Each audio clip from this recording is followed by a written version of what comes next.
31. The kickoff last week in New York, and that kind of set the tone for what became a disastrous afternoon for the Cardinals as they were defeated 44-7 by the Giants.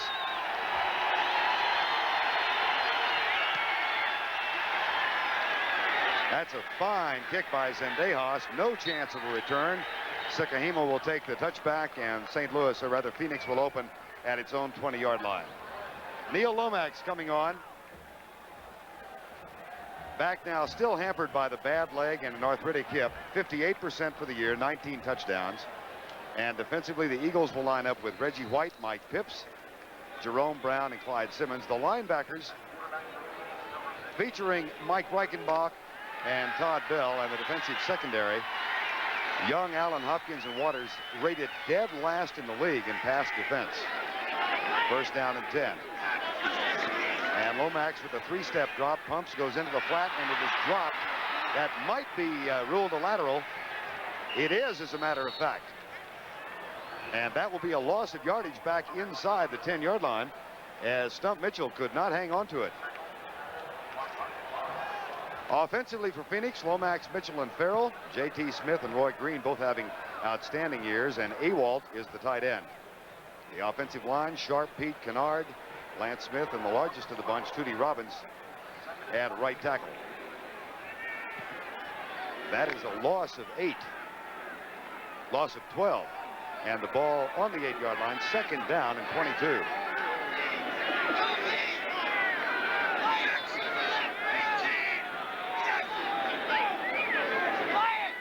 Motion from the tight end, Robert Awalt. Good protection for Lomax. He finds Awalt up at the 17-yard line, so they got about 6 back. The tackle made by Roynell Young. Reggie White, the leader in sacks in the NFC with 14. Watch what happens on this second play. Well, in their last meeting between the Cardinals and the Eagles, one of the things that these Cardinals did was to put 2 people, and you can see there that Derek Kennard, 70, the center, and right guard Lance Smith doubling up on White. Now, last time they did this, the key man was Clyde Simmons with 3 sacks, so we'll have to see whether or not Simmons gets active today. Neil Lomax told us both yesterday, pass protection is the key today. 3rd and 13. Out of the shotgun, 4-man rush. And off the back foot, Lomax throws it to the left side. It's incomplete, and the punting unit is on. Jay Novacek was the intended receiver.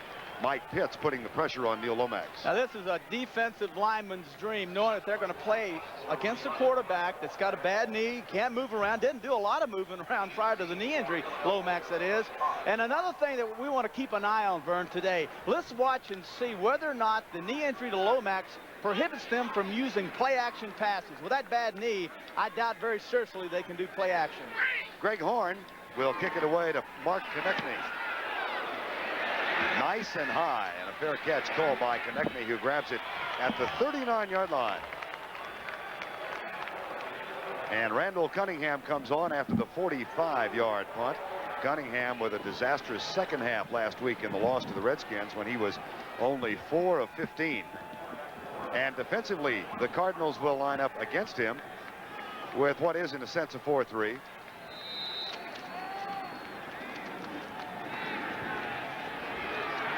And here it is, first down and 10 from the 39. No score, opening moments. Michael Haddix opens in the backfield. And Cunningham will throw on first down, or he will run to the 45-yard line. Cunningham is the leader in rushing for the Eagles. Yeah. Here's the Cardinal defense. Nunn, Clasby, Sadler, and Galloway. Nunn has 11 sacks, but none in the last 4 games. And the backers are Bell, Noga, and E.J. Jr., who went without a sack 2 weeks ago and came back last week with a better game. Carter, Mack, the corners are not strong. Lyles replaces Travis Curtis in the safety spot. Second down and 4. Michael Haddix, number 26, who has replaced Anthony Toney as the opening running back. Now let's check the offense for the Eagles. Cunningham, Byers, Toney has been replaced by Haddix. That's a late minute addition. Quick and Carter, the wideouts, and Keith Jackson with 74 catches already. Darwin Alexander Remington, Baker, and Ron Heller up front. 1st and 10, Philadelphia, and they are at the 50-yard line. Dave Remington, number 50, comes up. That's new sod in the middle of the field because there has been so much activity in the stadium, and it might be loose. You saw Remington trying to stomp it down. Here's Cunningham, deep left side. Mike Quick, 1st down at the 27-yard line. A 23-yard gain for the man who broke his leg on October 2nd. Well, Quick broke his left leg, and one of the things that's interesting here is that the first move that Quick will make will be to push off with the good leg to the inside, lean back inside on Mack, and then push back off with the good leg going back to the left. So right now, early, not taking a chance with a broken leg, going ahead and pushing off with the good strong one. Absolutely. You saw him plant and go from right to left. He said the thing that scares him is planting and going from left to right. 1st down at the 27. Haddix. Big hole to the 20-yard line and maybe the 19 as Lester Lyles, number 26, makes the tackle. We'll see inside running to the weak side today because this is where the Eagles like to attack. Going from strong side left, they'll go back to the weak side running. But the thing that's very important is keep an eye out on Lester Lyles, the free safeties, number 26. Travis Curtis was placed on the procedural waivers and claimed by the Redskins, and this guy hasn't practiced all week at free safety. 2nd down, 2. Up the middle. Haddix again. We have no report as of yet of an injury to Anthony Toney, who has been the starting fullback, but Haddix did open the game at that spot. And looks like he was stopped short of the 1st down, but they will bring out the measurement. Pat Haggerty is the referee today.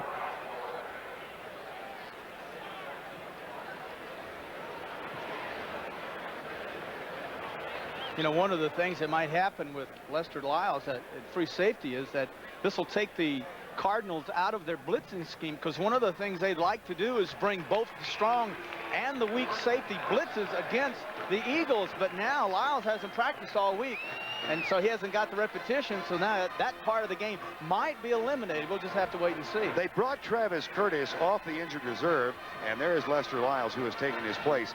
Because they brought him off in less time than the 4 weeks, they had to put him on waivers. Curtis cleared waivers the first time. They re-signed him, put him on procedural waivers, and he was claimed by the Redskins yesterday afternoon. Keith Byers on 1st down to the 15-yard line and jammed backwards by Lester Lyles and friends. Well, that tells you one thing. It tells me that the safeties have nose trouble. They're inside the 20. That's the Eagles. And one of the things now, when Byers runs with the football, even though he was a great running back, primarily for these Eagles, he is a receiver. And one of the things that should be interesting, there was a nice hole to the right, Verne, but Byers is not a runner that has great eye vision. Eagles have been excelling inside the 20. 32 of their last 33 times inside the 20 they have scored. The one time they did not was last week against the Giants. Here's Cunningham to run again. And look at him pay the price for the touchdown. That is Cunningham's 6th rushing touchdown this year.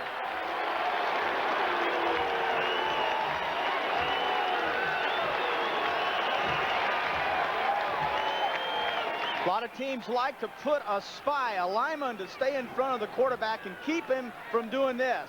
There's the pressure from Sadler, and now you see Cunningham get outside, cuts back across the field. And this guy doesn't make it as a great quarterback. He is certainly one of a very capable runner. Golly, he leads them in rushing as well as passing yardage and everything else. Zendejas for the extra point. He missed the first of his career last week. That's not a good center, but the hole from Kelchik was excellent. And the kick is through and good. Randall Cunningham from 15 yards out, and watch the hit he took near the goal line, Terry. Well, now he's a runner, see, Verne. He's no longer a quarterback. Now he cuts back inside, and Cedric Mack comes inside to give him a little hit, let him know that if you're going to run with it, I'm going to hit you. He does not run on design plays. Last week in the loss to Washington, just one designed running play, and yet he leads the team in rushing. That drive, 61 yards in 7 plays, took 3:11, and Cunningham got the TD. Zendejas will kick it for the second time. An early score for the Eagles. Sikahema will return this one from the 3. To the 24-yard line, and Neil Lomax comes on for the second time. That's a 21-yard return. Terry, go back to the point you made about how limited their offense might be because they can't use play action. Right, against a 4-3 defense, which is what the Eagles run, there's a middle linebacker and 2 outside linebackers. And the man responsible for filling the gaps is the middle linebacker. So when you do play action, he's the guy that goes to where the carrier is. So if you fake it to the right, you freeze him and you bring one less guy up and you can throw in vacated areas. But with Lomax's knee, he might not be able to spin out and do play action. On first down, the handoff to Earl Farrell. And he's across the 25 near the 27-yard line. Farrell just might be having a Pro Bowl year at fullback. He came in with 875 yards, and to get close to 1,000 yards on the ground in a fullback spot is relatively rare. Very seldom does that happen unless you see it in a one-back offense, which what Riggs did at Washington. And the Steelers, with our trapping game, we had Franco at fullback, but I've always thought of him more as a tailback playing a fullback position. 2nd and 8. 7-0 Eagles. Roy Green comes to the right, and Awalt goes in motion. And a flag on the far side of the field as Awalt might have kept in motion and turned upfield early. Reggie White makes the tackle, and here's Pat Haggerty. It will be against the Cardinals. You know, when you go in motion, when you get set and go back in motion, you have to be set at least 1 second, 1 count, as the players are taught. And that time, it very well could have been Awalt. Did not hesitate the 1 count before he moved out. Illegal motion, number 80, offense, declined, 3rd down. That'll make it 3rd and 6, 8:49 to go in the first quarter of play. And Awalt arguing with the head linesman, but I think his argument is that the flag came from the far side of the field. And not from Sid Seaman, the head linesman. 3rd and 6 from the 29. Derek Kennard will snap it back. Blitz coming from the Philadelphia Eagles. Lomax reads it perfectly and goes left side to Ernie Jones. And Jones wriggles free and gains additional yardage to the 42. Tackle made by Eric Allen, a 29-yard gain. Well, the thing that's so amazing about this is that Lomax has a safety blitz coming from Andre Waters to the left of your screen. Notice 20 coming in.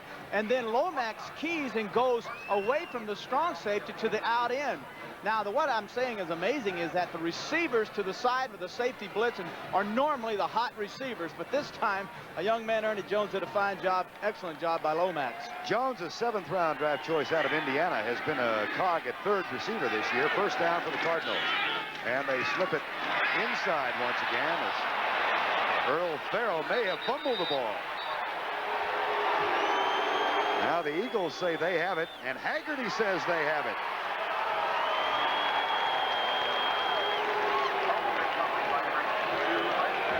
It was Reggie White who got it.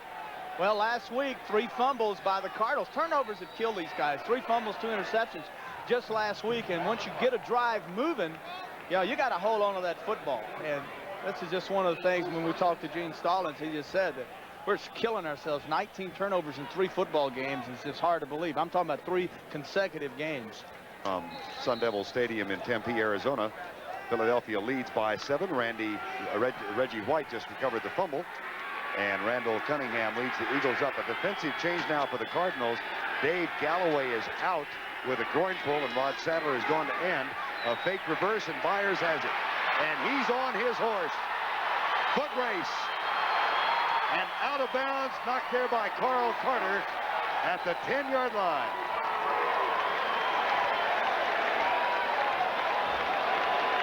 A 53-yard gallop for Keith Byers. And that is his longest run of the year by 30 yards. His previous long was 21 yards. One of the things you have to be impressed with is that the Eagles are coming out with everything in the book. Notice Carter in motion.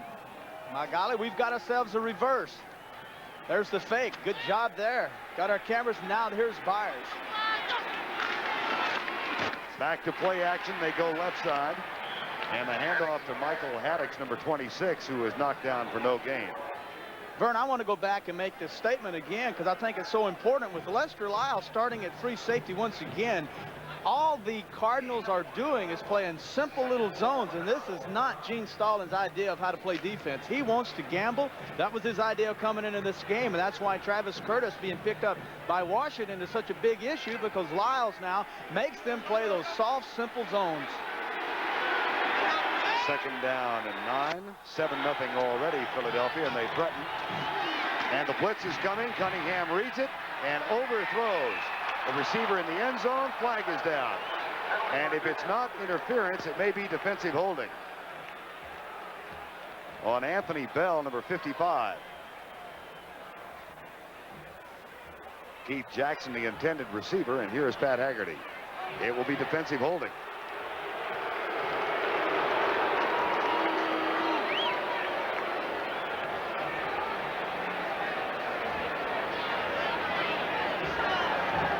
Holding, number 55, defense, first down. First and goal. You're looking at 55. Notice to the outside, 46 disappears. That's the strong safety, Tim McDonald. Now Keith Jackson running away from, my gosh, I didn't see anything wrong with that. Running away from Bell. I didn't see that at all. If it took place, it was right at the line. Ball on the 4, first and goal. Inside handoff, Byers surges, touchdown. That's Keith Byers' 6th of the year on the ground. And Gene Stallings' Cardinals have fallen behind quickly, 13-0 with the extra point to come. Nothing fancy about this. Just turn around, Remington blocking back to the weak side. There's no guards pulling, just everyone firing straight off. And then, of course, there's Byers getting in behind and a big man and gets his touchdown. Byers scores from 4. This is a reversal of the last time these two teams played 2 weeks ago. Zendejas' kick is up and through. In that game, the Cardinals had a 14-7 halftime lead, and they said it might have been 34-7, but they lost. Night game against the Cowboys when a local television station bought the remaining tickets so the blackout could be lifted. That's a very short kick by Zendejas.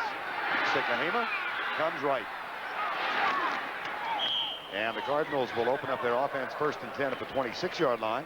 An 18-yard return and the tackle by Ty Allert, number 58.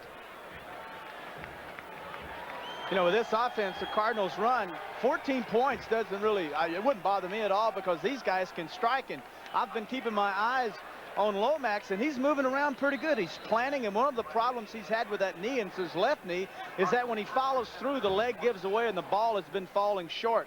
Last week, 2 interceptions because of it. Says it's much stronger so far in the first quarter. I see no problem at all with him throwing.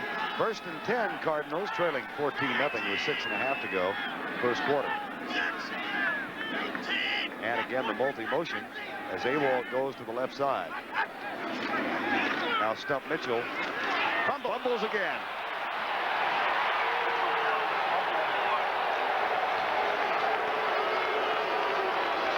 Eagles have it.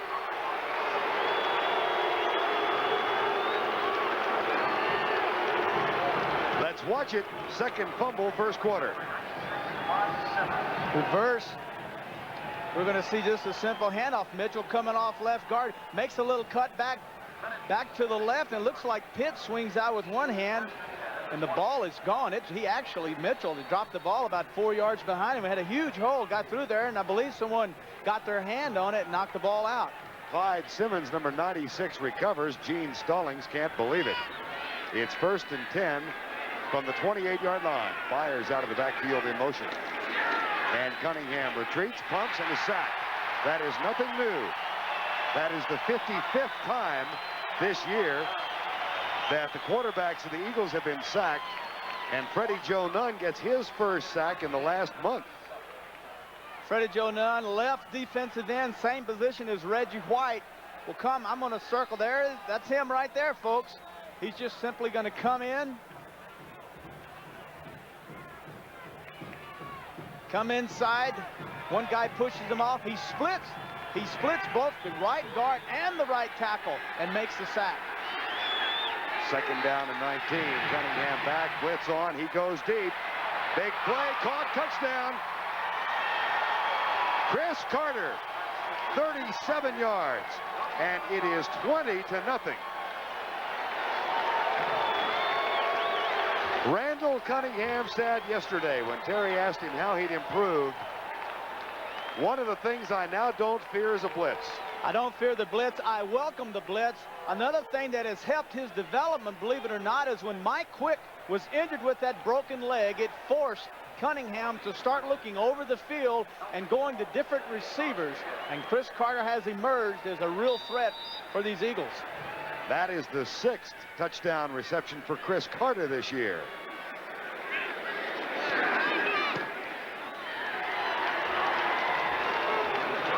We have played less than 10 minutes of the ball game, and the Philadelphia Eagles are on top 21-0.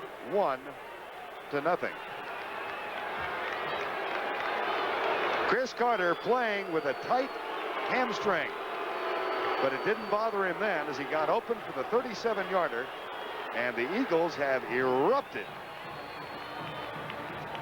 Go, first quarter. Sikahema comes left and decides to run it out. That's what you do when you're down by 21. And he does manage to get out to the 21-yard line. This has been an amazing turnaround in the first quarter for Philadelphia. Their average in the first quarter is 2.5 points per quarter. And today they've gotten 21. They have been outscored in the first quarter 104-55. I guess what you're telling me is they're really not that good a football team in the first quarter. They're slow down. Yeah. Do I read that? Roughly defined, yes. Yeah, I guess that's good. Now let me give you a good one here. Cardinals love to throw the football, and they're going against the worst pass defense in the National Football League. So hang on, folks. You're trying to tell me it ain't over. That's right. I formation. Awald comes back and sets up to the right. Now the back split.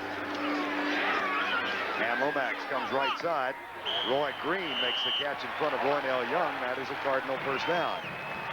I think we'll see a lot of that because Green is the deep threat, and Roynell Young will have him a lot of times by himself with no help, and Lomax will throw that out route and a lot of other things on Roynell Young all day long as he continues to play Green man for man.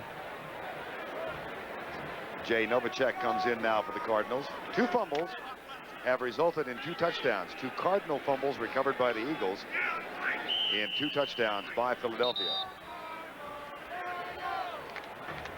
And they are looking at the replay for some reason.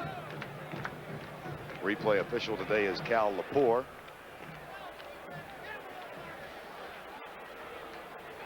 It must be to determine whether or not Roy Green was inbounds when he made the catch. Well, let's take a look. There's Green. There's the right foot down. There's the left foot down. Thank you very much. That's a nice pass. Nice That's a catch. first down. That's good. But it always looks better, I think, when you look at these things on the replay. For the timer, please set the clock to 5:36. 5:36 on the game clock. Evidently, that wasn't what they were looking for. The time on the field was accurate, but the clock here at the scoreboard wasn't. So, 5:36. Yeah, it didn't seem to be much question about Roy Green's catch. Yeah, we got that in too, didn't we? Field position comparison so far. Phoenix 3 times. I've misread it. The Eagles have started at the Phoenix 49. That confused me when I saw the Phoenix there. So.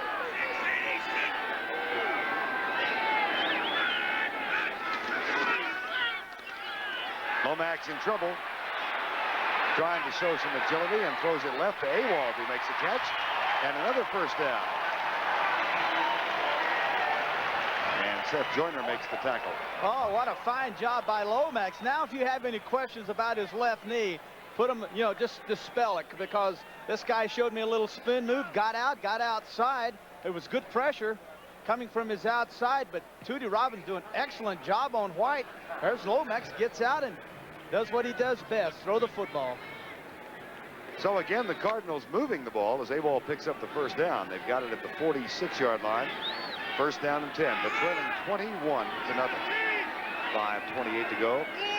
First quarter.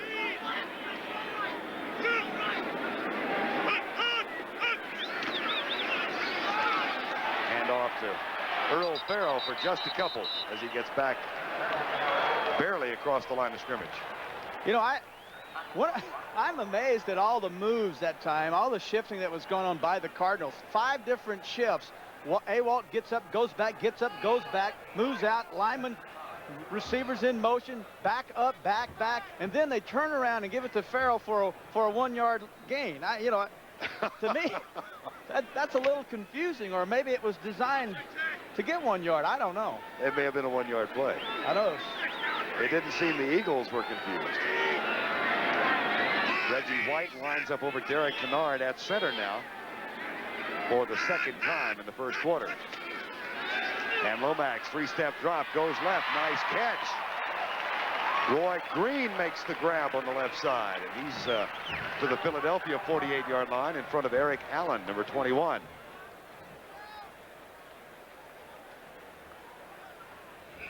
Green on the outside. Notice the cushion that Green is getting from Eric Allen. A good 7 yards, but Allen, notice now that Allen never did go back. He kind of held his ground, and Green will go back in being a wise receiver, and he'll say, look, this young kid's not giving any ground. He's kind of holding his ground. So now, later on, look for Green to go by Eric Allen. You can see that Roy Green is almost to his third 1,000-yard season receiving. Ron Wolfley checks into the backfield now on 3rd and 3. And the blitz coming. Lomax reads it and throws it behind the intended receiver, Robert Awald. It'll be 4th down. Cardinals move the ball again across midfield for the second time, but they'll have to punt. Not much of a blitz. Even when you see a safety blitz, everyone thinks, oh my God, blitz. Well, normally you blitz control if you're outmanned on your blocking schemes. And that time, with the safety, Andre Waters blitzing, all the Eagles did was send 4 more guys, so it's just a 5-man rush. Greg Horn on for the second time with 3:46 to go in the first quarter of play, and Mark Konechny is back to return it from tiny Alma College in Michigan. Horn goes left side. Konechny lets it go. A flag is down at the line of scrimmage.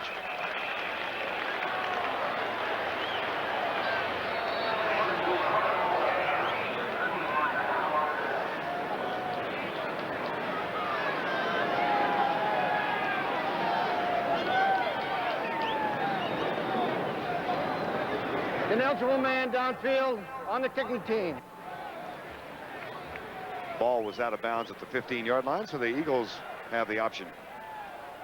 We're at Sun Devil Stadium in Tempe, Arizona on just a spectacular Saturday afternoon. Both these teams needing to win both of their remaining games to get into the playoffs, and the edge obviously now with the Eagles 21-0 as they erupt with 2 fumble recoveries turned into touchdown drives. Carter with a touchdown catch, Byers with a touchdown run after a 53-yard gallop on a fake reverse, and it all opened up with a 15-yard Randall Cunningham touchdown run. And Buddy Ryan might have a bit of a reason to smile after the disappointment of a week ago. 1st and 10 Eagles, they decline the penalty. Keith Byers near the 18-yard line.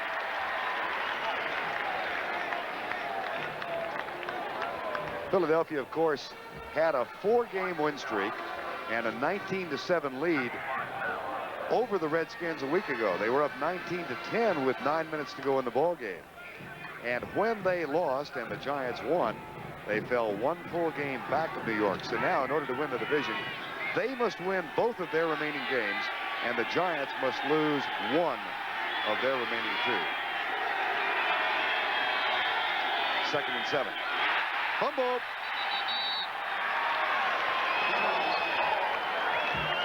And it appears that Cunningham got the ball. Little problem that time with Dave Remington, the center, and the quarterback Cunningham. And one of the things that will happen a lot of times, you would expect a bad snap exchange if the center has a nose tackle over his head where he has to get under that nose tackle. Yes, the quarterback is taught to ride the center down as he goes to get under and get position, but that time, no one over Remington, just a bad snap. Losing fumbles has not been a problem for the Eagles, as you can see. Only 8 have gone the other way so far this year. 3rd and 8, Cunningham. Fires incomplete. Good coverage across the middle. Intended for the tight end, Keith Jackson. And Tim McDonald, the second-year man from USC, was right there. So for the first time, the Cardinals will begin with decent field position. Right, and one thing I've noticed then is that Ken Harvey, rookie linebacker, he has 7 sacks coming into this game. He was the one that applied the pressure to Cunningham. And John Telchik will punt to one of the best punt returners in the game, by Sikahema.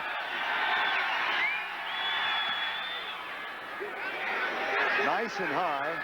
Fair catch called by Sikahema at the 33-yard line. A 50-yard punt, nothing on the return. Let's go back to the last play and look at the pressure Terry was talking about. Well, Harvey, number 56, he's noticed that he is a down lineman. He will come up and get in right into the backside of the quarterback Cunningham. And this is a position you always have to worry about, is the blind side, the backside of a right-handed quarterback. Now, it's a good job here. Now, I say Cunningham's got plenty of time to throw, but the coverage was excellent, thus making Cunningham hold the football longer than he wanted to. First down, 10 Cardinals after that excellent punt by Telchik. Stump Mitchell starts in motion. Now there's that little move to the I formation, and Awalt goes left. See if this is a 1-yard play.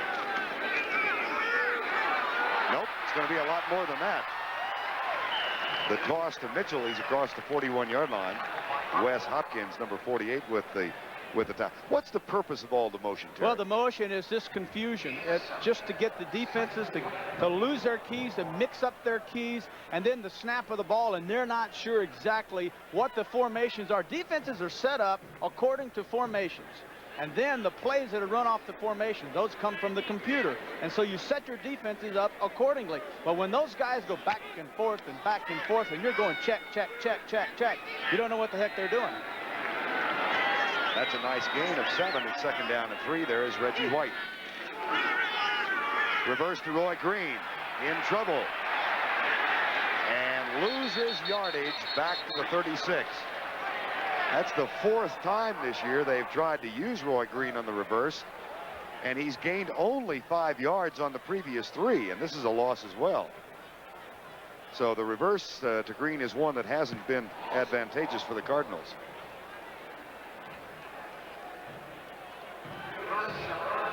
And that'll bring up a 3rd and 7 as we enter the final minute of the first quarter. Cardinals are at home next week against Green Bay to finish out the season. Lomax out of the shotgun on 3rd and 7. Lomax 5 of 7 so far. Stunts by the Eagles. Lomax behind the receiver. As Jones cut inside, Lomax threw it outside. What happened was Jones went inside because when you have an outside play on and you get pressured man-to-man tightly by the corner, the receiver is taught to take him inside and then come back outside. Lomax that time anticipated where Jones was going to be, but Jones had not finished doing his job. So therefore, that's not a bad route by Jones. That was just a poor throw by Lomax. That brings on Greg Horn again for the 3rd time. Konechny is back. Pressure comes from the right side, and it's a poor kick. Konechny at the 31. And is out to the 42-yard line before the tackle is made by Ricky Hunley. 11-yard return of a 32-yard punt. Well, National Football League action for you on a Saturday, and of course, more coming up tomorrow on CBS, a big doubleheader. Many of you will see the Chicago Bears at home against Detroit after the NFL today tomorrow. Others will watch Dallas and Washington, and the rest of the early menu, Minnesota, Green Bay, along with Tampa Bay, New England. And then the big game late tomorrow afternoon, New Orleans at San Francisco at 4 o'clock Eastern time. And others of you will watch Atlanta and the Los Angeles Rams. And what an important game that Saint 49er game will be. Hey, Bears got to have a big game. No touchdown passes in the last 2 weeks. And, boy, they need him to have a big game tomorrow out in San Francisco. Draw play. And Byers is hit by Lyles up on top. Hey, I don't know about this Lyles as a cover guy, but, man, he doesn't mind getting up tight at the line of scrimmage and sticking his head in there. Not bad. He's a 4-year man out of Virginia who was once a member of the New York Jets. And just to wrap up the story with Travis Curtis, Curtis was claimed yesterday by the Redskins late in the afternoon. And Gene Stallings was not pleased. He was most upset about the loss of Travis Curtis. That's the end of the first.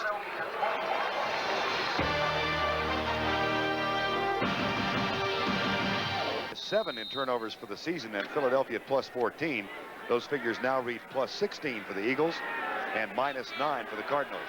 Second down and 6, Philadelphia, with a 21-0 lead and the ball at the 45. Several defensive changes now by the Cardinals. Here's the blitz, and Tim McDonald wraps up the ball carrier, Michael Haddix, for a loss. Gene Stallings has gone to some defensive changes now in hopes of countering what Philadelphia has done. And the Stallings entourage will blitz occasionally, Terry. Well, that time it was the number 46, the strong safety, Tim McDonald, coming up at the last minute. And when a safety sneaks up at the last minute and a quarterback is already into his cadence, virtually impossible for Cunningham to audible and get out. Eagles 3rd down and 10, and Cunningham out of the shotgun. And the blitz is coming again. Cunningham goes deep left side, man open, overthrown. And a flag is down. That's Michael Brim, number 44, arguing the case. Intended for Mike Quick. And Brim, I think, is gesturing it's against Quick.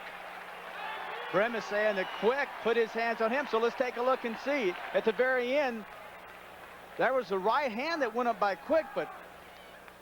Offensive pass interference, number 82. I couldn't really tell, Verne, from that. It was just too much action, but the right hand by Quick is obviously that time what the side judge saw. It's Cedric Mack, the defensive back. Okay, there's Mack. Notice Offensive interference, number 82, declined, 4th down. I think you would describe that as a picky call. picky. Yeah, I don't know. The pass is declined, and Sikahema is back to return Telchik's punt. And the first one was a dandy of 50 yards. Maybe because of what happened to Ryan last week, he got one for him. I don't know. Ooh, way up there. And no fair catch. Also no return. Ty Allert, number 58, was downfield to make the stop. And a fight is broken out. Jesse Clark, number 34, was one of them. No flags, no harm. NBA rule, no harm, no foul. 47-yard punt, 1 on the return. Cardinals have the ball, but they have it at their own 12. Rushing, Philadelphia with 2 touchdowns off 2 fumble recoveries, and total offense, the Eagles 159 and Phoenix 83. But as Terry said, in the back of your mind, keep in mind the fact that Philadelphia has the worst pass defense in the NFL. Dead last among the 28 teams. And Lomax can light it up.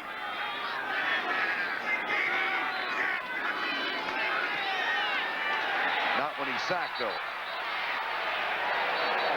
Well, they're going to call that a sack by Golick. Mike Golick, who had replaced Jerome Brown. That's an alternation that will be made throughout the day. Yeah, one of the things Golick said he liked to do, he liked to get off the ball. Jerome Brown likes to crowd the ball. And the reason I get off is because it allows me to use my quickness. That's number 90, the guy with the quickness. And that's just a golly, Lewis Sharp just dropped right back and made that awfully easy for Golick. Mike is back on the active roster after spending some time on injured reserve and was most anxious to get out and play today. That's the 53rd quarterback sack for Cardinal quarterbacks this year. So if you like quarterbacks on their back, you might see a bunch of it today. Draw play, left side, nothing doing. Right into the arms of Clyde Simmons and Mike Reichenbach. And Farrell is knocked down. Let's take a look at the Phoenix possessions thus far in the ball game. They have started at their own 20, 3 and a punt, their own 25, 4 and a fumble. That resulted in a touchdown by Philadelphia. Then their own 26, they fumbled on the first play, and their own 21, 5 and a punt. So it's been a self-destruct, and now it's a 3rd and 15.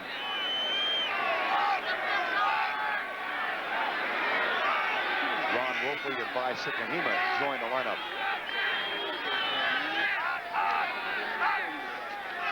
Four-man rush. Lomax deep right side, man wide open. Ernie Jones might score, he does. 93 yards. Oh!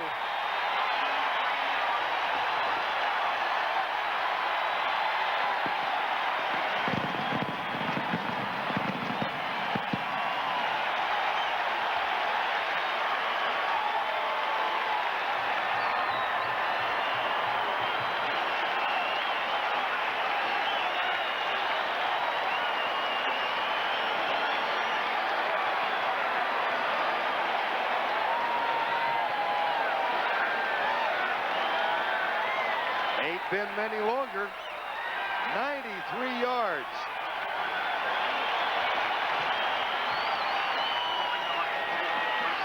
And Terry, I didn't see much pressure. That's Ernie Jones, and that is his 3rd touchdown as a pro.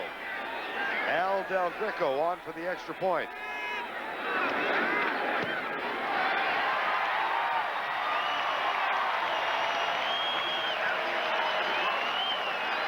It's 21-7. Well, it all starts with the offensive line, but the real key is the fact that Lomax sets tight. Notice just a short drop, beautiful pocket, and then the outside. I can't imagine how anyone could let Ernie Jones get to the outside, but evidently Royale Young did not respect him, and therefore, touchdown, Cardinals. Cardinal TD of the season. Needless to say, the longest of Jones' career, but also the longest touchdown pass of Neil Lomax's career. And El Del Greco's kickoff is taken by Konechny at the 11. And he's met and driven down at the 25-yard line. You could tell a difference in the hitting just on the special teams, what the effect of one touchdown by the Cardinals has had on the entire football teams, primarily now the special teams. You just occasionally need a little help, get a little luck, and then get your feet in this football game, because emotionally, these Cardinals were dead. Randall Cunningham comes back on. 12:41 to go first half. Ricky Hunley has replaced Nico Noga at middle linebacker. And Ken Harvey has replaced Anthony Bell. Sean McNanny is also in defensively. And maybe Cunningham looked up, saw those strange faces, and said, I need a timeout. Well, he had 2 men in the backfield, and they had a man in motion, Carter, and then Cunningham called timeout. And he had plenty of time to go ahead and set these people properly. He didn't have to waste a timeout. That you need to save a timeout, and there's no reason for setting a formation wrong, if in case that's what happened, and I believe it did. That's the first Eagle timeout. Phoenix has scored, so it's 12 in the first quarter. Phoenix roared back with a 93-yard touchdown toss. Now Philadelphia 1st and 10. Chris Carter starts in motion, followed by Cedric Mack. Cunningham back. Lobs it left side for Byers, who can't quite make what would have been an exceptional catch. Excellent effort. He must have got that off the early highlight film of these Eagles, when earlier in the season, you recall Mike Quick doing a little spin around at the sideline and wanted to make a little one-handed grab. Outstanding. But Byers right there, you know, this is a guy out of Ohio State that everyone expected to be a 1,000-yard rusher each year with the Eagles, but primarily he's erupted, to their surprise, as a great receiver, a great back out of the backfield catching passes. He has 65 catches coming into the ball game. 2nd down and 10. They'll try the handoff to Michael Haddix, and he's jammed up and driven backwards. Rod Sadler, number 72, leads the charge. As part of the defensive change now, Terry, Galloway is on the bench. For about 2 series, Sadler moved outside the defensive end, but now Sean McNanny has come in at defensive end, and Sadler has moved back inside. Sadler's ideal position is outside. McNanny is a natural defensive end. So is Sadler, but they forced him to play tackle, and he's adjusting. Sadler 2 sacks against the Eagles 2 weeks ago. 3rd and 7. Split backs behind Cunningham, and Remington over the ball. Blitz coming. Cunningham sacked.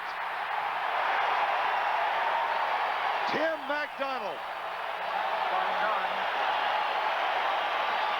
along with Freddie Joe Nunn.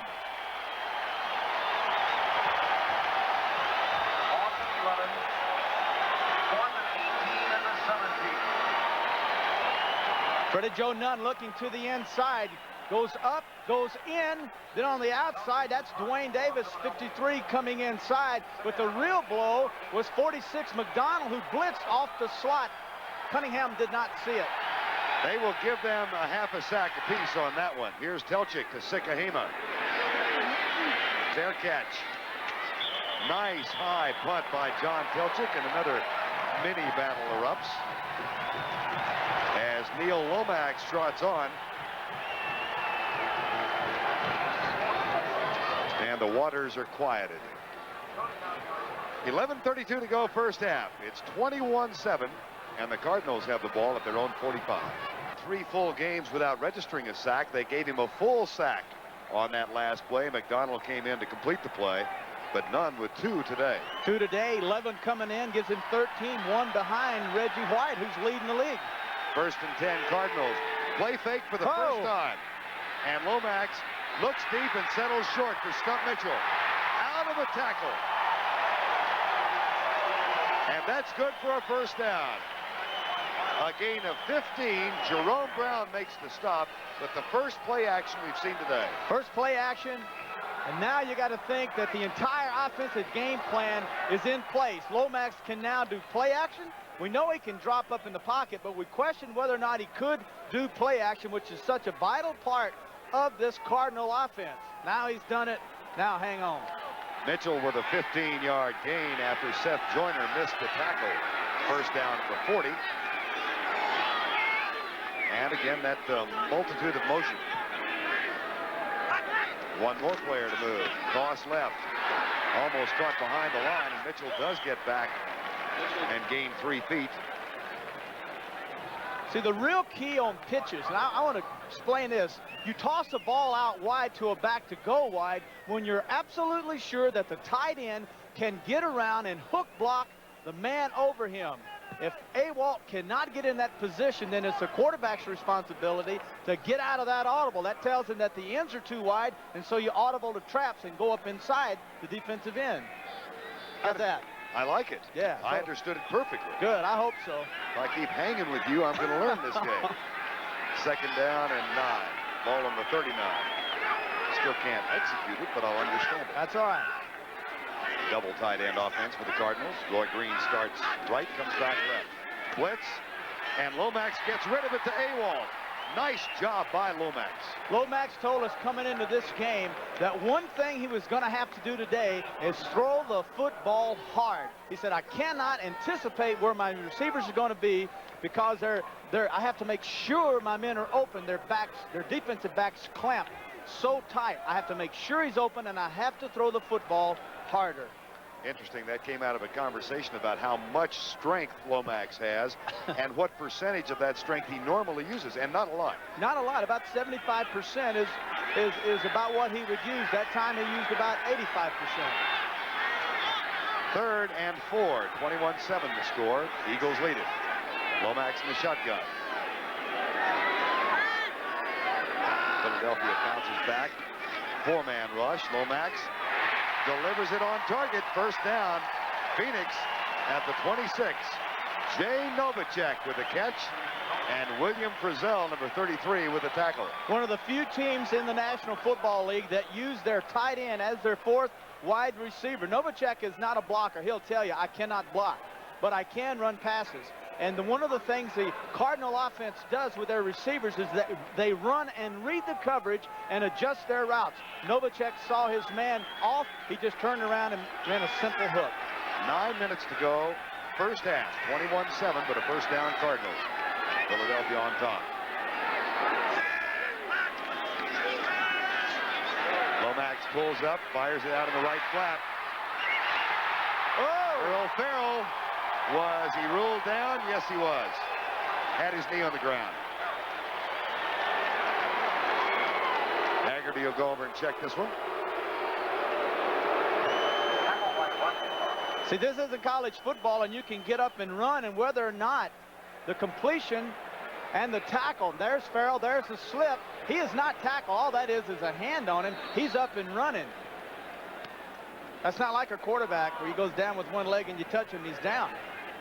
I would argue with you only in the sense that there was contact made while the knee was on the ground. Just contact. I won't argue loudly. But yeah, I would present the alternative. That's true. That's true. Knee goes down, you touch a guy, he is down. Second down and 6. Reggie White over center, quick flip right side. Roy Green tries to stutter step. J.T. Smith, rather. And he's down at the 19-yard line. J.T. has become the consummate possession receiver now.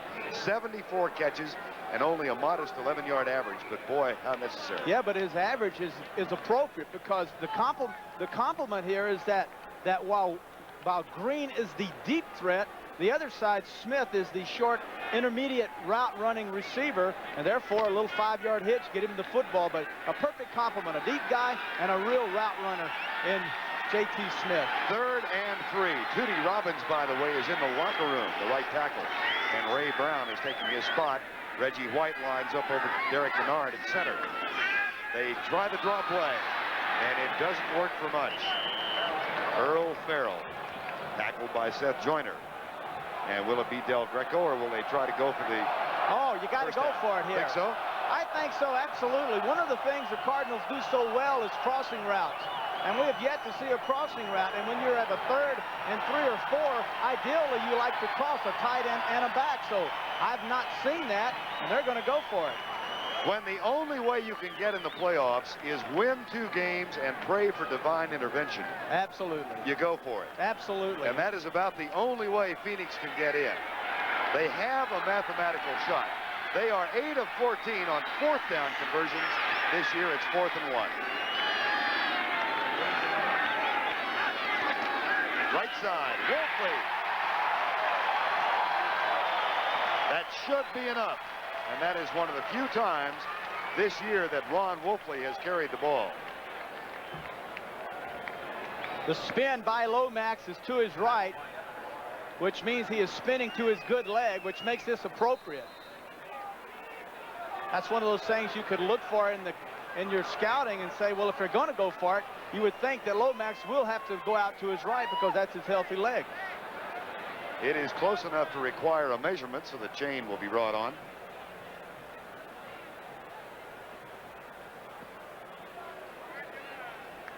Ooh. Ooh. Oh.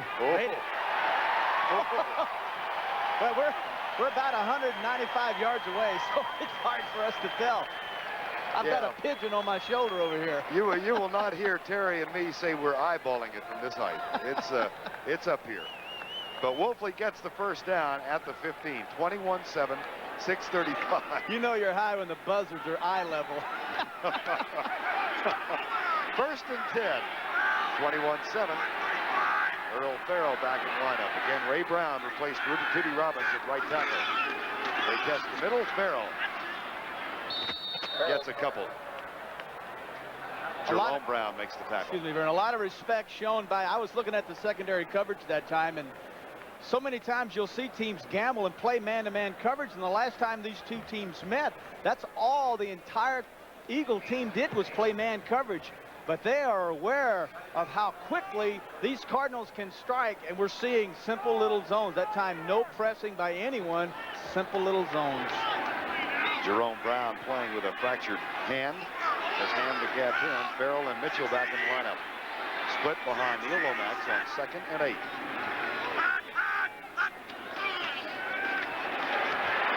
Pump once, sacked and down at the 21. Reggie White came around Ray Brown. That's where Tootie Robbins had been lined up, but he's in the locker room getting checked for a shoulder injury, and Ray Brown couldn't contain him. Now Robbins is back.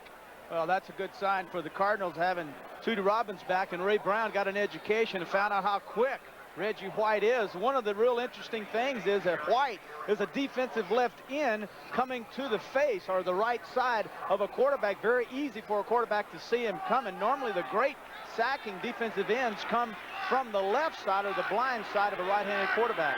3rd and 16. Lomax in the corner. Over Roynell Young, incomplete, no flag. Intended for Jones.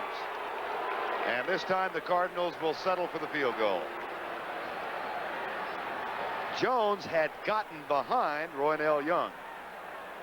This would have been easier for Lomax to throw, but notice how far off Roynell Young is playing Jones now, and still Jones was able to get one step behind Roynell Young. Normally you'll see a corner come up when he has a receiver man for man and press him.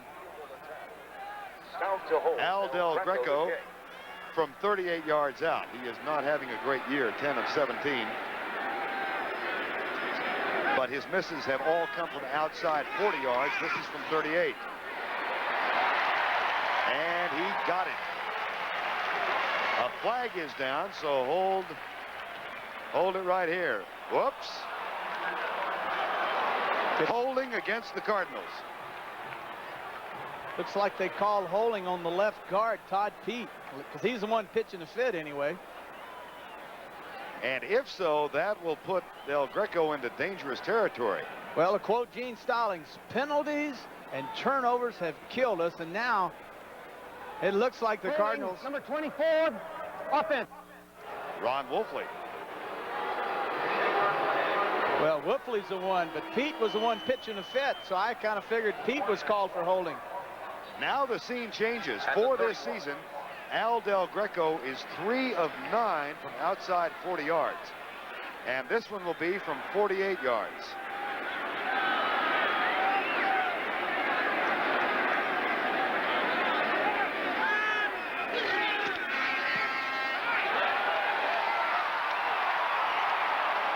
He's now 3 of 10.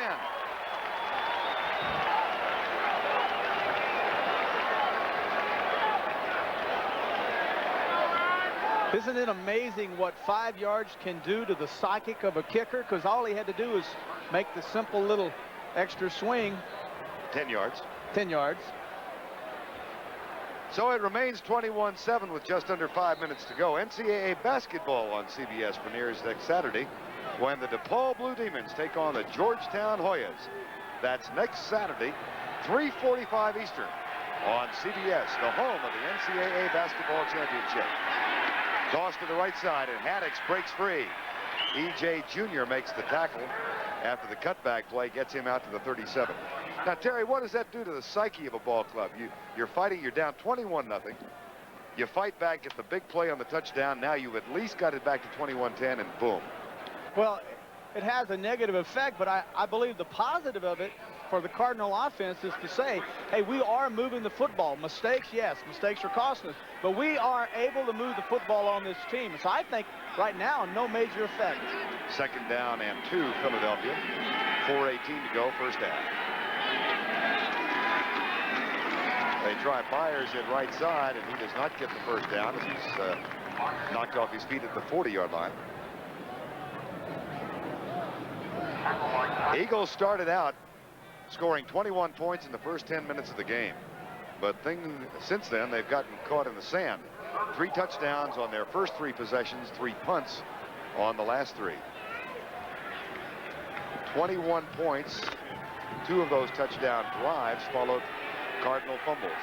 3 tight ends in now for Philadelphia on 3rd and 1.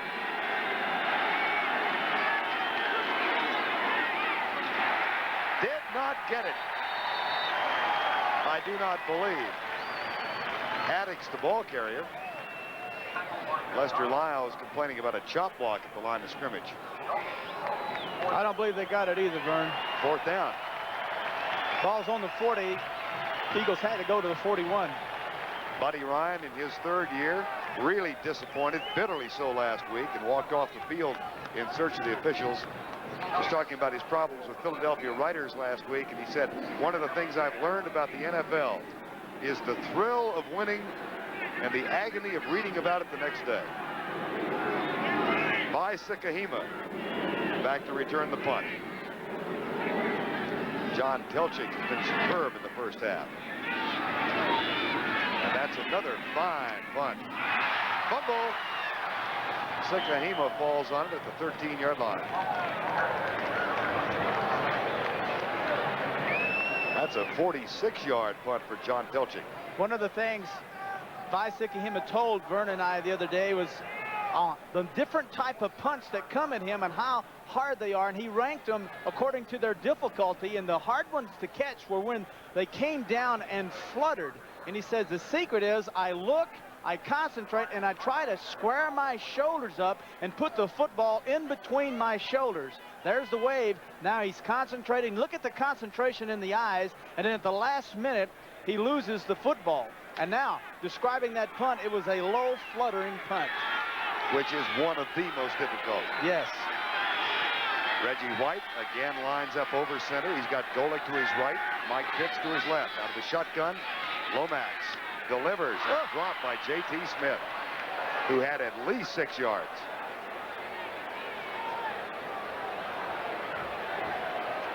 And a player is down at the 7-yard line for Philadelphia. That's Reggie White. Now you talk about your indispensable defensive cogs. And John Klingel starts onto the field. And he is not to be confused with Reggie White when it comes to talent. Reggie White, before he's through, just might set the sack records in the NFL completely into orbit. 2 already today and leads the NFL with 14 coming in. Now with 16. Klingel is a second-year man from Eastern Kentucky who was signed as a free agent. Now White will be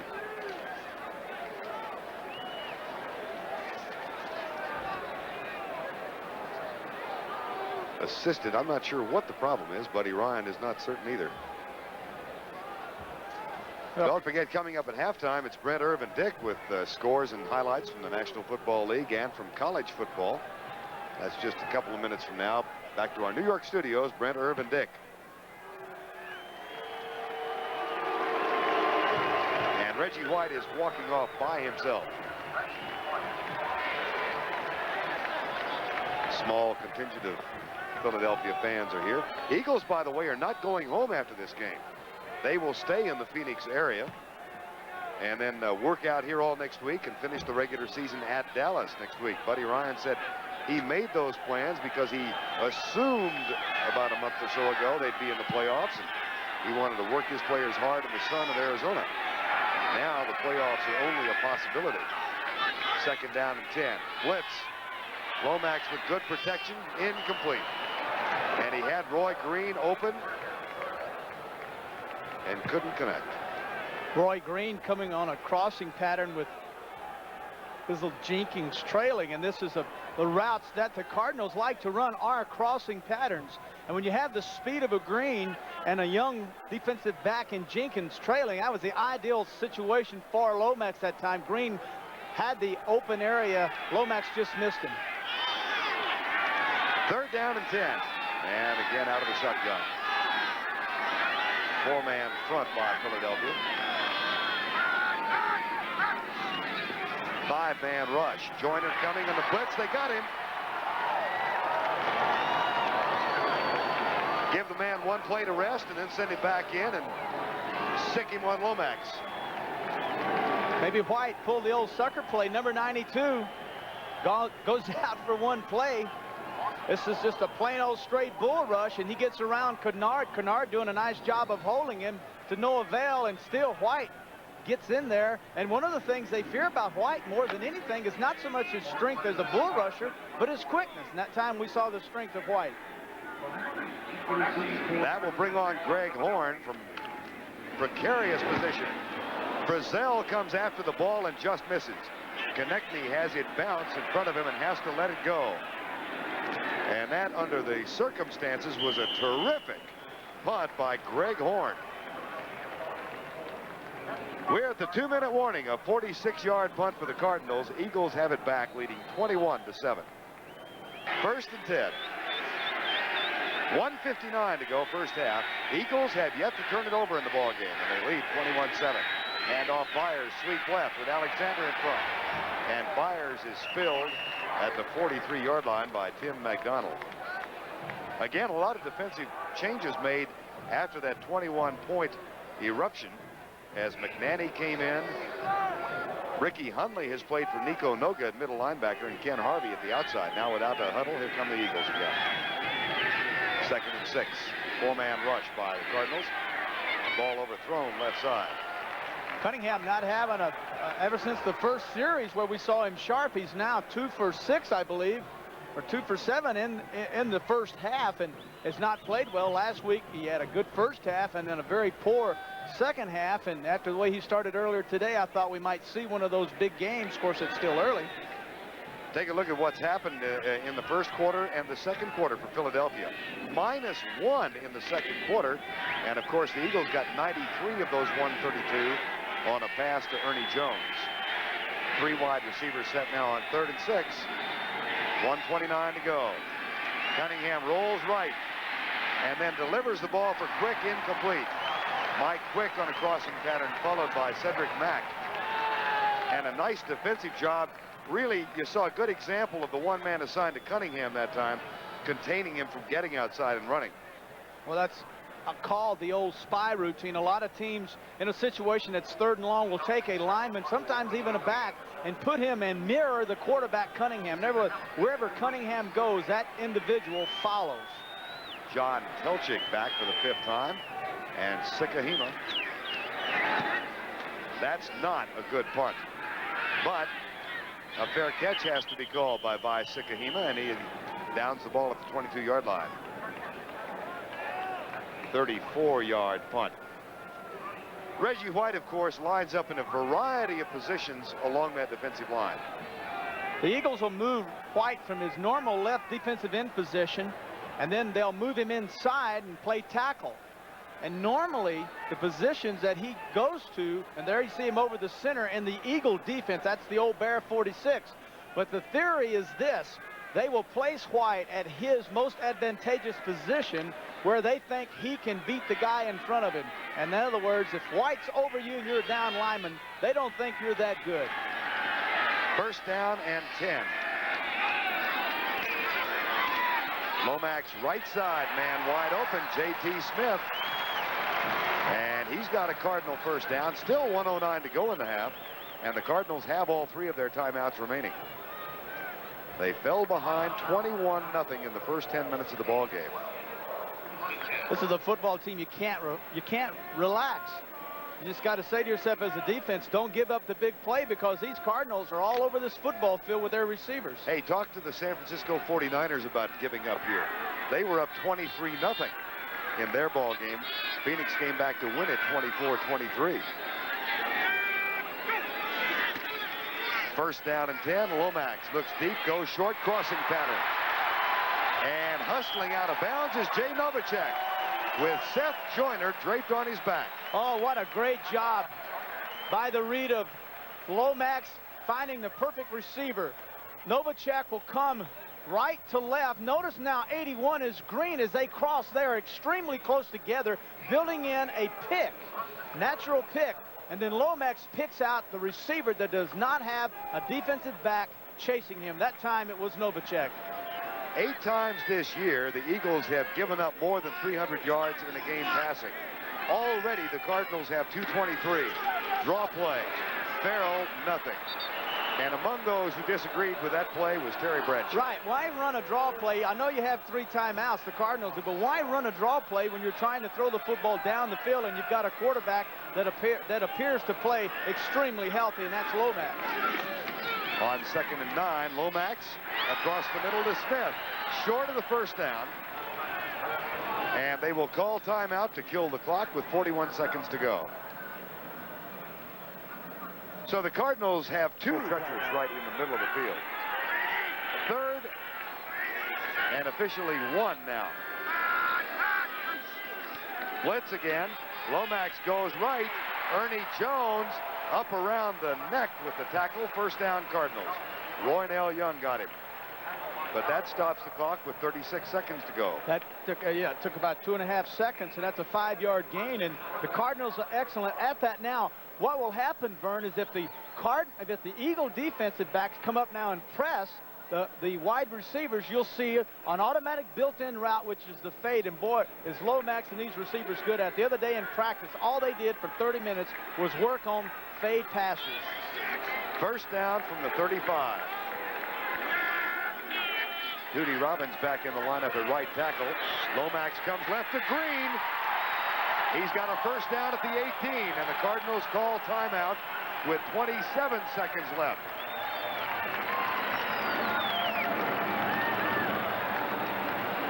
And Lomax is closing in on a 300-yard first half.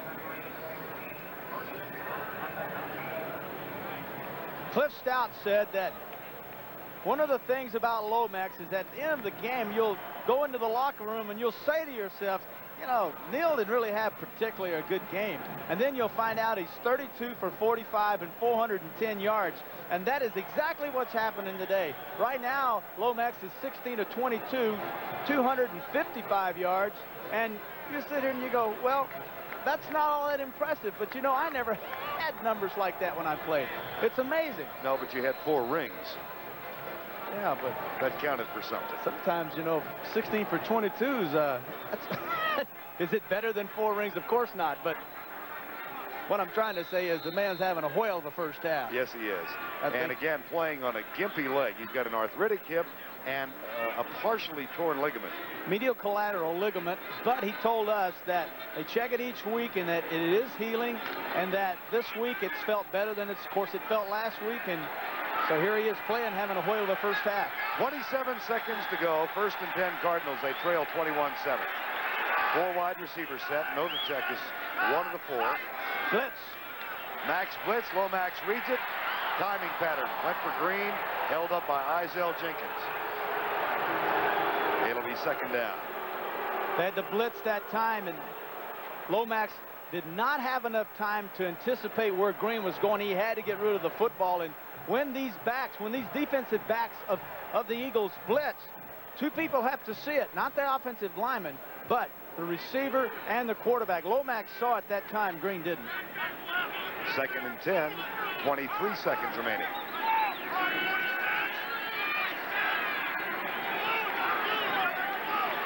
Eagles showing a blitz formation again. Now the corners come up. Motion. Flag down. Lomax settles for J.T. Smith. Down at the 8-yard line. 17 seconds remaining, and they use their final timeout. 16 seconds now. Andre Waters makes the tackle. And we'll check the infraction. Offside. Defense. Decline. First down. Now, how much value is it to have a guy like Lomax in there? He's going with a quick count. And back. Fires deep in the end zone for Green, incomplete. And they did not use the timeout. Just to correct that, the clock stopped on the penalty call, and they had a play ready and did not use their timeout. Okay, you just answered your question. Right. Lomax was smart enough to know the clock stops while they discussed the penalty. Do you accept the penalty or refuse it? And while they were doing all that, he had already called a play and had his offensive line at the line of scrimmage. So when the ref started the clock, he had the play off. 2 seconds goes. So they still have 1 timeout left. Second and goal from the 8. Now your crossing pattern.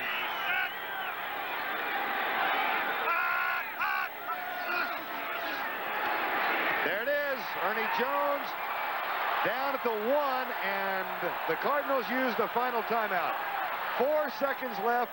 Jones couldn't get in. Now with 4 seconds, do you gamble? Do you go for the field goal? Again. Are you asking? You're down 21-7. Oh, I think you, once again, you answered your question. I believe you do go for it. And the Cardinals have an array of plays to choose from in this position. It's just whether or not Schaffner, the offensive coordinator, to the left of Stallings there, and Lomax can agree on the right play.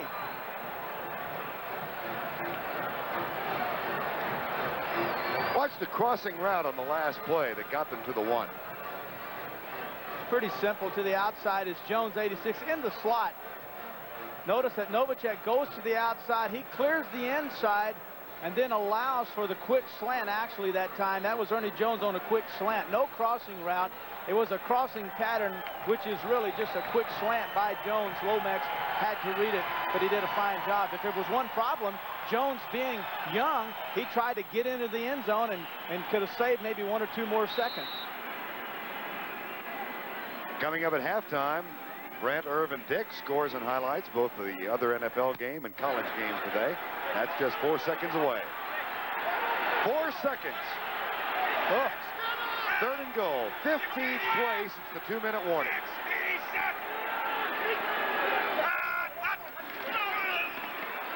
Left side, batted down, incomplete. And time has expired. Isaiah Jenkins coming from the outside, got his hands up and knocked that Lomax pass down. Lomax gives a 1 look up at the scoreboard clock, which shows 0-0. That's the end of the half. It was all Phoenix. Del Greco will kick off to open quarter number 3. Konechny at the 9. Nope, it's Walter Abercrombie, and he is out to the 22-yard line.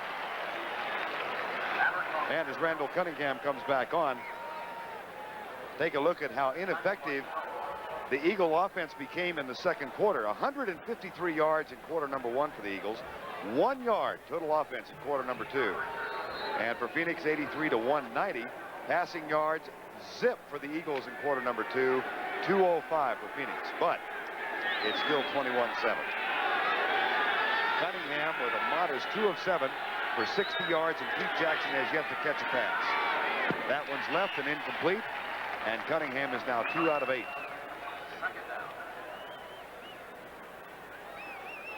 Been quite a contrast in Cunningham's accomplishment today and that of Lomax, Terry. Well, you can look at it. The stats pretty well tell the whole story. I don't need to even repeat that, but Cunningham, I guess some would misunderstand some of his quotes. One of them was that, you know, he thought he might be the impact player in the NFL, compared himself to Michael Jordan. Well, so far in the first half, not the case. That pass left and incomplete, and a flag comes flying from the 50 and lands at the 23. I mean, that thing had rocks in it. Intended for Keith Jackson. Defensive holding.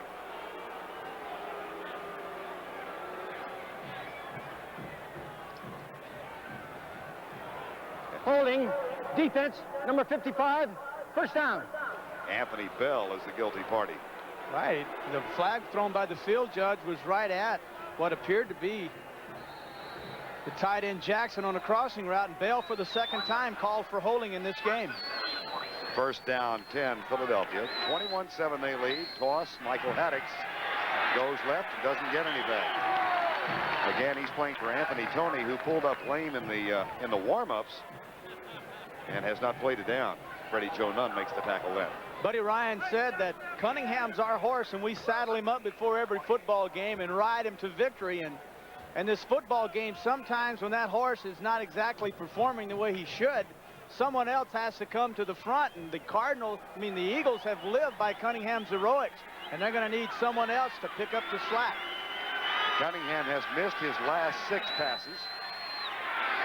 And the streak ends as he finds Byers, and Byers footballs picked up by E.J. Jr. And it's a foot race to the end zone. Touchdown, no flags.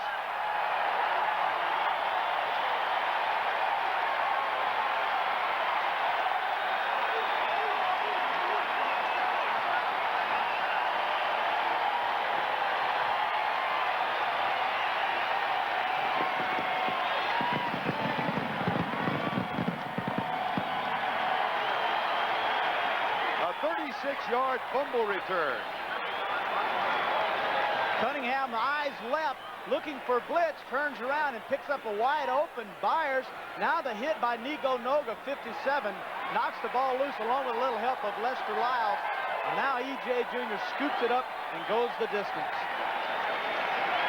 Al Del Greco on for the extra point. That's the first Philadelphia turnover of the ball game. And for E.J. Jr., now in his 8th year in the NFL, the first touchdown of his career.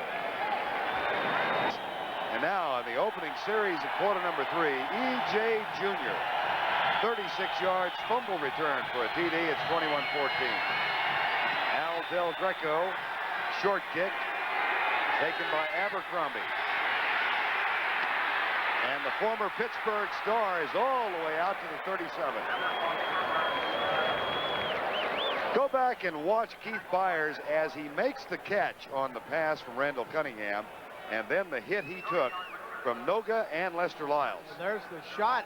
Actually, Byers was turned back inside, and Noga was waiting on him, and then he got the helmet, Noga that is, got the helmet right on the football, knocked it loose, right in. There's E.J. Jr. He's just standing there, picks it up, and takes off.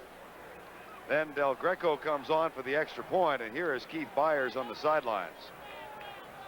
Well, I've been there. I've been in games, especially one year we were leading Kansas City, and a few seconds left and fumbled, and the ball was picked up for a touchdown, and so I know what that feels like. Scott Curtis is the injured Eagle, rookie out of New Hampshire, who is primarily a special teams player, listed as a backup linebacker, and Curtis down at the 25-yard line. This game is starting to turn around and develop into the kind of game that the Eagles are kind of always found themselves in, a game where they seem to get on top, kind of get lazy with that, give the lead up, and then have to come off with some heroics. And right now we're not seeing that from their offense. Verne, Cunningham not having the big game so far. There's E.J. Jr., who's brought the Cardinals back in. Big game here because both these teams must win, and a lot of big games for you tomorrow in a doubleheader on CBS. Chicago, of course, fighting Minnesota now for home field advantage in a division championship. And Dallas and Washington, the Cowboys out of it, but the Redskins with a mathematical shot of getting into the playoffs and defending their championship. Minnesota just might be the hottest team in the NFL right now. They are at Green Bay and now have their destiny in their hands. That's an early game. Tampa Bay has been playing well lately. They are at New England tomorrow, and the big game tomorrow, New Orleans and San Francisco for the NFC West. Others of you will watch Atlanta and the Rams are still in the playoff picture. First down and 10. Cunningham to Byers again, and E.J. Jr.'s and Lester Lyles knock him out of bounds. Boy, how about the way this Eagle passing game has been shut down? Well, we have not seen the Eagles really try to do a lot with their passing attack here. The first half or in the second half, they've only attempted 10 passes, and I think we'll see it kind of pick up now. I know Cunningham wants to be involved. He is 75% of this entire offense. He has to play well, and to do that in the second half, he's going to have to throw the football. First and 10 Eagles. They hand it off. No way! Michael Haddix knocked down for no gain at the 50. Well, he might have gotten a yard. Nico Noga, number 57, made the tackle. Noga, who was pulled for much of the first half for Ricky Hundley, and then made the big hit on Byers that set up the fumble recovery by E.J. Jr. here earlier in this quarter. Well, the key to any 4-3 defense is the middle linebacker, and that's what Noga plays. And once you take one of those guys out, the guy that's backing him up, but he's dead blame good, and Hundley is. Second down and 9. Haddix goes left. Cardinals look like they might be blitzing. They're coming. Cunningham rolls out left and throws it away.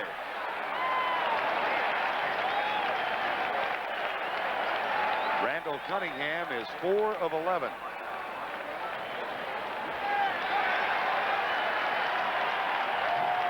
There's a flag also in the backfield.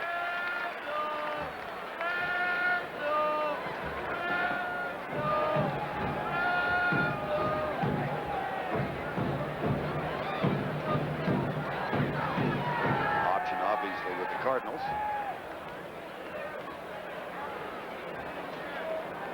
Holding, number 50, offense. That's Dave Remington, the center, whose former team is playoff bound, the Cincinnati Bengals. And it'll be second down and 19.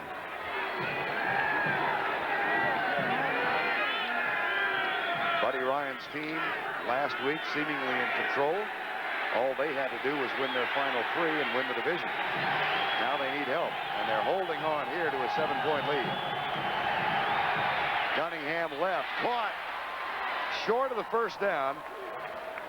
Ron Johnson, number 85. A 17-yard gain. Johnson, of course, a former Eagle wide receiver who was signed as a free agent when Mike Quick went out with a broken leg. He had been living in Monterey, California, and was about to start a counseling service, and scored his 2 touchdowns this year in the first Cardinal game. It'll be 3rd and 3.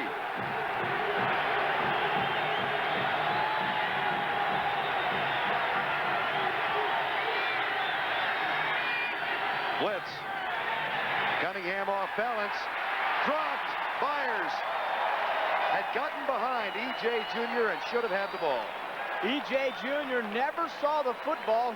He had his eyes in the back of Byers out of the backfield. Byers had his man beat, and the ball lands right in Byers' lap. Now watch this. Look at E.J. 54 has his back turned to Byers, and then Byers tried to turn around, and the ball hits. It looks like it may have hit E.J. Jr. on the left shoulder pad. As a result, the Eagles will have to punt. Junior comes out. Sikahima waits for it at the 10. High and not very deep. And down inside the 5-yard line. Fine punt by John Telchik as he plants it inside the 10. Cardinals have the ball. With 10 minutes gone in the ball game. Verne Lundquist, Terry Bradshaw, Philadelphia and Phoenix in a most vital late-season NFC Eastern Division game. From the 6, 1st and 10, Roy Green is the motion man. Awalt now starts the other direction. And they hand it off to Stump Mitchell, who's across the 10 and pulled down by a jersey at the 11-yard line. Seth Joyner made the tackle. Let's take a look at how these passes have been distributed by the Cardinals. Wide receivers, 15, completed 11. Running backs, 4, completed 2, 50%, not bad. Then to the tight ends, 8, completed 5. All of that adds up to 27 attempts so far. And he has spread it around. Here's Lomax from the cross to the left. Mitchell tries to get outside and can't. And it'll be 3rd down. Todd Bell coming up quickly there, Verne, from the outside spot. And one of the things in a 4-3 where you have 3 linebackers, that outside linebacker, and that's Bell, when he comes across, his action is to force everything back to the inside. Reads the play. Notice 52 reads the play, comes up, gets beyond Farrell, takes the block on, and forces Mitchell back inside. And when he does that, when he goes back inside, there's Joyner, and there's Pitts, and there's Brown, there's everybody. Todd Bell, a former player of Buddy Ryan's in Chicago, and now linebacker for him in Philadelphia. 3rd and 6. Reggie White over Derek Kennard again at center. Here comes the pressure, and Lomax, not very nifty, rolls out and throws it incomplete. Neal at his best, never an agile quarterback. With a healthy leg. One of the matchups that we found interesting coming into this game was Derek Kennard, number 70, the center. He says, I don't think, I'm going to give a little circle here. There he is, big guy right there. Call him Boss Hog. He said, I don't think I do a good job against Reggie White, but my coaches say I do. My strength is my strength, and that does not match up well with White's quickness. Punt now for Greg Horn, his 5th of the day. And that's a poor one. Konechny at the 45. Inside the 35 before he is down. That was almost a line drive punt. Ricky Hunley makes the tackle, a 36-yard punt, and 11 on the return. And Horn not terribly happy with that one. Well, when you need a big punt, you need a big punt. Let's face it, you have to do it. And right now the Cardinals have played well, and they needed to get the Eagles back, and they weren't able to do that. Coming up college basketball on CBS next Saturday when the DePaul Blue Demons take on the Georgetown Hoyas. That's next Saturday, 3:45 Eastern Time on CBS. 1st and 10. Cunningham back into the flat right side. Dropped. Keith Jackson did not hang on. So he's still looking for his first reception of the day. Jackson arguing that he caught the ball. Now, initially, he will bobble the ball. In other words, he gets his hands on it, and then it bounces up. There's a nice pass right on the end of the, you saw at the end of the football, he had it, but at the very end of it, looks like the ball hit the ground. So let's look again. There's the shot. Cunningham throws it a little too far out wide. The ball's on the ground. He cradles it incomplete. Good call. 2nd down and 10. Jackson blank so far today. He has 74 for the season. Blitz into the flat left side. Byers shakes the tackle of Lester Lyles, shakes another of Carl Carter, and is out of bounds inside the 10. 2 missed tackles by the Cardinals. Well, let's look at it and understand why. Byers weighs 240 pounds. Lester Lyles weighs 180, and Carter weighs about 185. So it's totally mismatched. You're going to weigh 60 pounds. There's the first shot. That's Lyles. No good. See you later. There's Carter. That's no good. That's just lousy tackling. No, I just think that guy right there is awfully strong.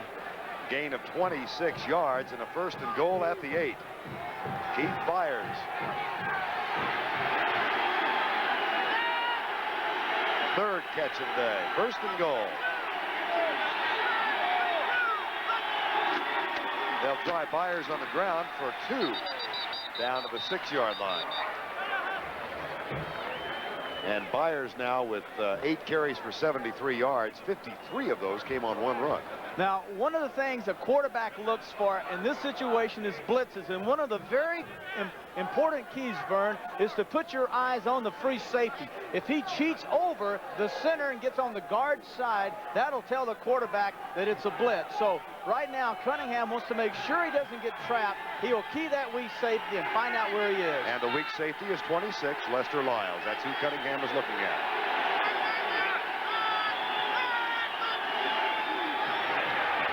Cunningham overthrows the intended receiver, Kenny Jackson, a former #1 draft choice of the Eagles who had chosen to retire this year.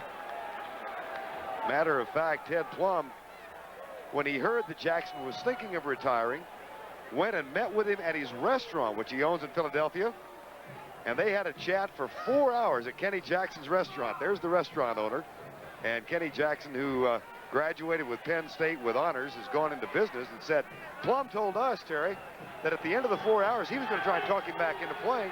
He said, I thought he was best to stay away. Oh, yeah. He said he did such a great job of convincing me he didn't want to play. I came back and told Buddy, doesn't want to play. 3rd and 6. No blitz. Batted in the air. Intercepted.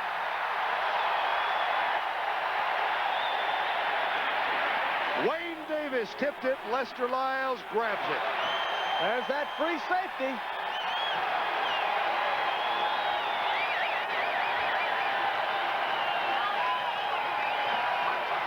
Wayne Davis, 53, a backup linebacker to E.J. Jr.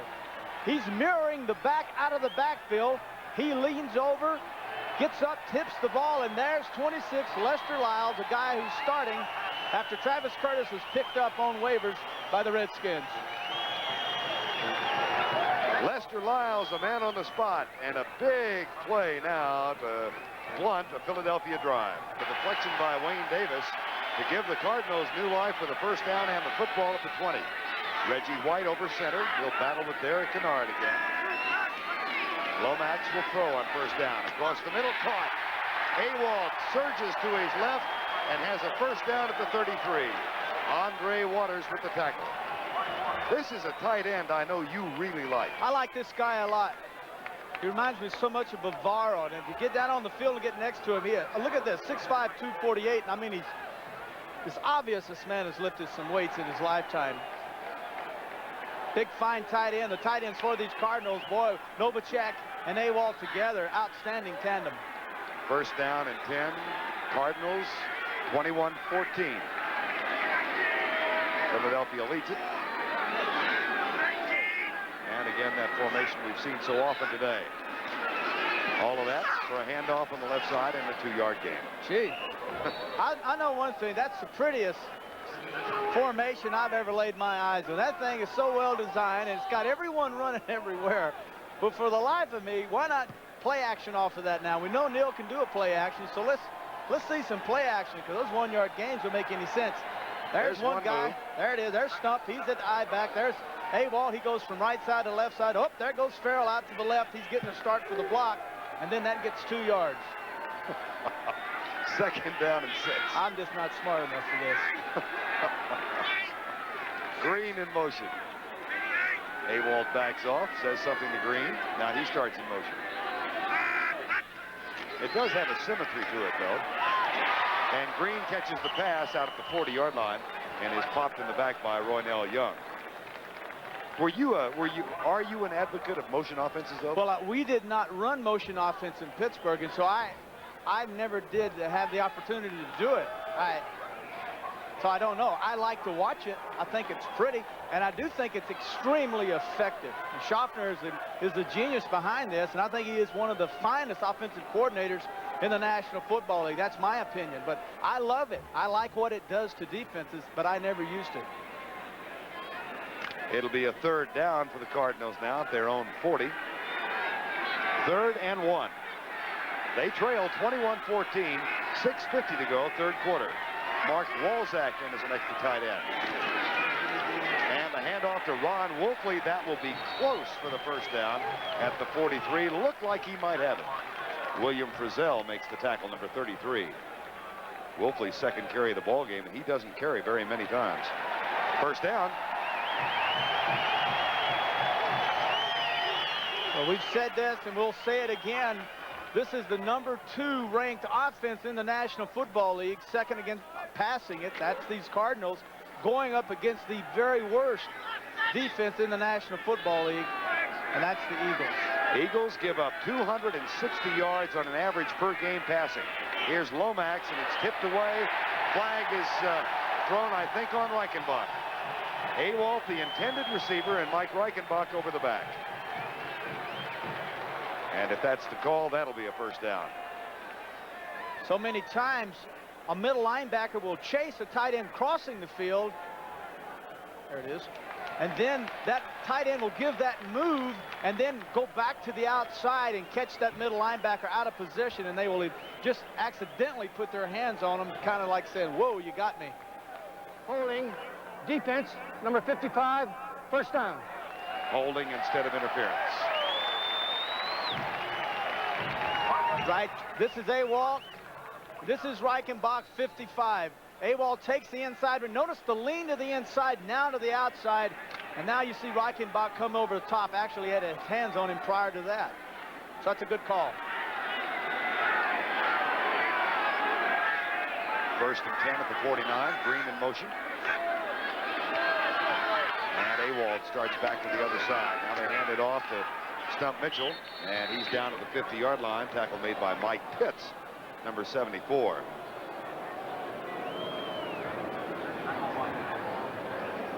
As we have told you, the Eagles jumped off to that 21-0 start and absolutely dominated the first 10 minutes of this game. But take a look at what's happened since.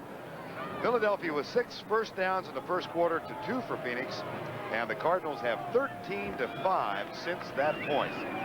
2nd down and 8 right now for Lomax, who's thrown for 290 yards and wants to go upstairs again. Settles for Mitchell out in the flat.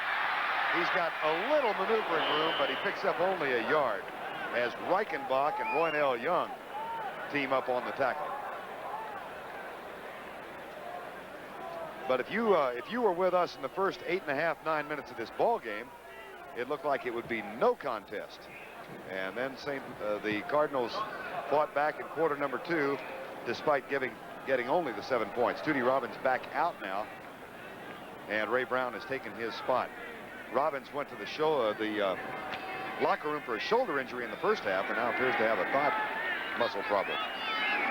3rd and 6.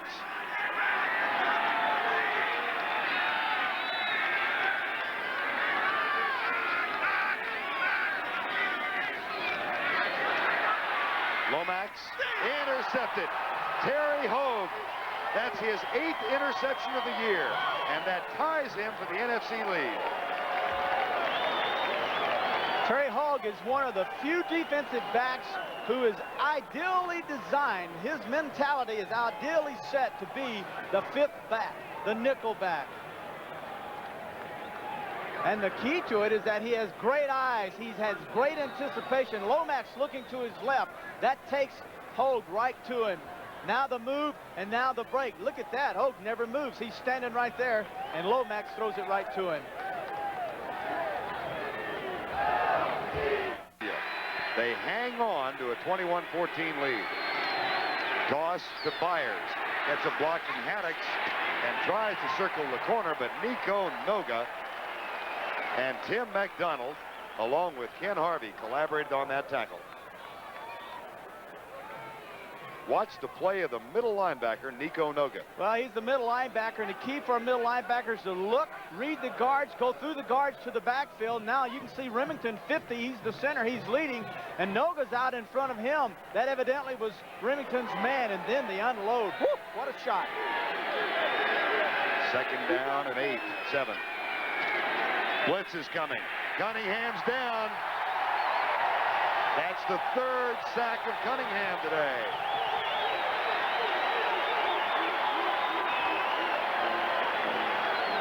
Well, welcome to the Nico Noga show. A good hit out of bounds, and now the linebacker blitz. How in the world can you miss a linebacker the size of this guy? No one paid any attention that time. Ron Baker went inside, Noga went outside, no one there to pick up the middle linebacker. I remember doing a ball game when Nico Noga was a linebacker at Hawaii. He's from American Samoa, of course. His full name is Falaniko Noga, but back then it was pronounced Nunga. And when he got to the States, to the NFL, or in the mainland, they said, no, it's too difficult, just make it Noga. Cunningham, deep right side, incomplete. Intended for Ron Johnson. Freddie Joe Nunn with the pressure. 4th down. A critical situation. That was a critical series of downs for the Eagles. They had an opportunity there with a bad punt to take this ball down and really put a lot of pressure on the Cardinals. But that time, 3 and out, and that's no way to play. Randall Cunningham not having an all-star day, 6 of 17. And John Telchik is on to punt for the 7th time by Sikahema, who can explode at any moment. But they've done a great job of hanging the punts high. That one is not. And Sikahema does have to watch it bounce and roll left. So again, there will be no return. But the Cardinals have held a 37-yard punt by Telchik. And look at the man limp back on the field. Lomax. Again, this Philadelphia defense, 8 times this year, they have given up in excess of 300 yards passing. And Lomax has 292 right now. Reggie White, 2 sacks on the day. And we'll watch him, see where he lines up. 1st down from the 24. 3:37 to go, 3rd quarter, 21-14. Philadelphia leads.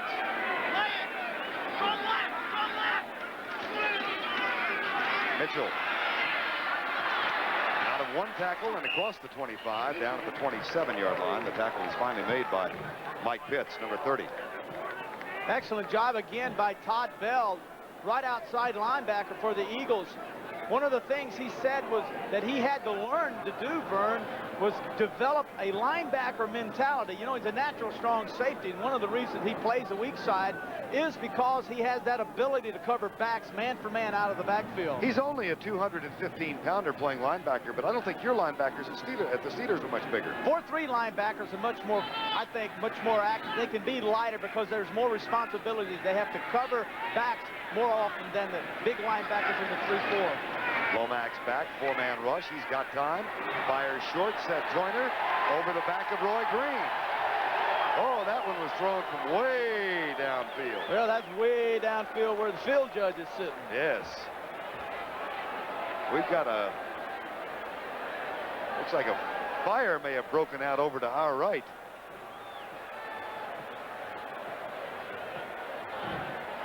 And if there's not a fire... Well, I've enjoyed this game. I'll be seeing you later. I've got a little baby at home and another one on the way, and I've got to get out of here.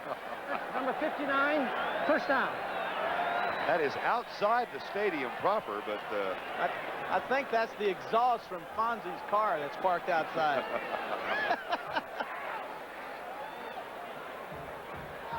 Not sure what that is, but something is burning in Tempe. And we're all, you know, and if they empty the stadium, you and I are the last ones to get out of here because we're so high. We'll need parachutes.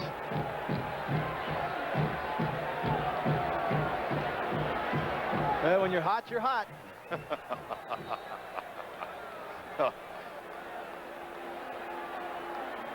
Well, there's whatever it is. That's the smoke from whatever it is. And we are told now that everything is just fine. It's under control. First down and 10 after the penalty. Lomax back. Blitz coming from the linebackers. Lomax pulls up. Oh, nice little move. And Lomax, the last thing in the world he wants to do is run. And he was getting ready for the worst stiff arm I think I've seen in a year and a half. Well, he was putting that hand down to protect that bad left knee. That's what he was doing, telling that back, I'm going out of bounds. Please, please. No sense in this. It was Roynell Young who was in the area, and Roynell did not come at him. Another injury as Clyde Simmons has been helped to the Eagle bench. Simmons, the star of that shocking Eagle victory over the New York Giants when he picked up the blocked field goal and ran it in 2-3 weeks back. Had a quiet day today, but of course the last time 3 sacks against this team. 2nd and 5, Stump Mitchell circles left, out of bounds with a first down at the 43-yard line. Andre Waters makes the tackle. Key to Mitchell getting outside. When in a 2-back set, you have a tight end and a fullback or halfback as blockers. And in this case, Mitchell is the ball carrier. Farrell, number 31, he's the fullback. He threw the key block on Todd Bell that allowed Mitchell the opportunity to get outside. Yet one more Cardinal first down. They have a 1st and 10 with 2.5 to go, 3rd quarter. Lomax hands it off to Farrell, who's in jail. And he loses yardage back to the 40-yard line. Mike Reichenbach, number 55. There are 2 ways to slow down a pass rush, and I understand the draw, Verne. It's to slow everybody down and make them stand and read and then rush the passer. But one thing we have not seen today is a full-scale screen by the Cardinals. That's another way to slow down the pass rush, and I would expect on first down that Lomax would come out and throw a screen. That time a draw, and it did not work. 2nd down, 11. 21-14, final 2 minutes, 3rd quarter. Reggie White over center, Lomax back, blitz coming, finds J.T. Smith. First down at the 36, crossing pattern. And a gain of 22 yards.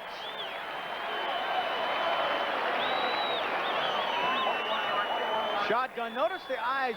The first thing that Lomax does is pick up the safety, and then he knows that tells him exactly what the coverage is underneath. And that time Smith was able to get inside his coverage.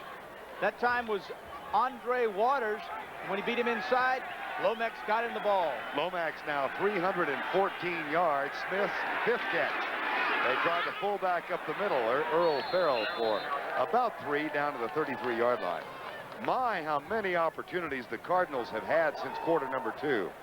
They had a field goal taken off the scoreboard by a penalty in the first half, and then the half ended as the Cardinals were unsuccessful on a 3rd and goal from the 1 with 4 seconds to go.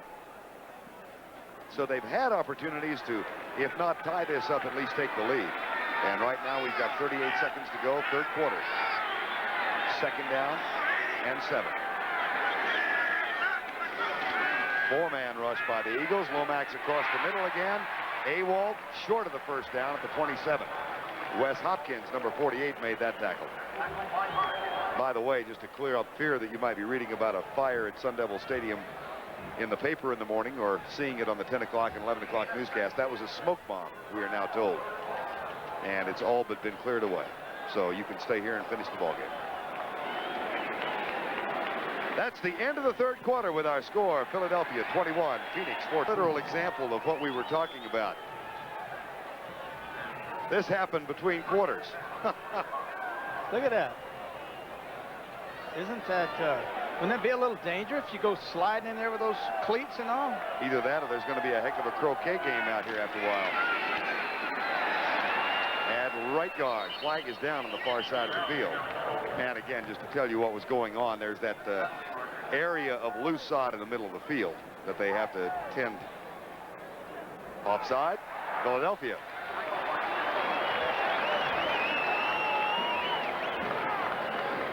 So that'll be another 5 yards.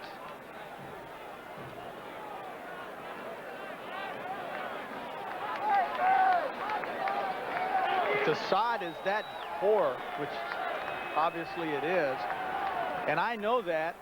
Defense, line up in the neutral zone. 5-yard penalty, first down. And I know that, and I'm the home field team, and the Cardinals are that. They should know this field well. I would send my receivers on certain routes in those areas and take advantage of loose turf. Quick toss, Stump Mitchell. Block from Farrell, that's not very effective, and Todd Bell fights off that block and chases Stump Mitchell out of bounds.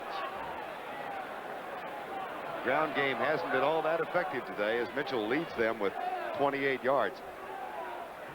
It's very hard to go wide on this 4-3 defense because of the pursuit of the linebackers. The outside linebacker, Todd Bell, had been beaten once, blocked once, that is, by Earl Farrell. But this time, Farrell did not get the job done, and Todd Bell, with his great speed and strength, was able to force the runner out of bounds. Second down and 7. Into the end zone, tipped, Ronell Young, incomplete. Intended for Roy Green. And Lomax saw the end of the play from a prone position. It'll be third down. Green has 2 routes he loves to run. One is the takeoff down the field. The other is the post. And one of the reasons that Lomax had to throw the ball to the middle of the field and not be able to bring Green over farther was because of the safety. It read his eyes and was closing in fast. Had Lomax led Green to the middle, it would have been picked off. That'll bring up a 3rd and 7.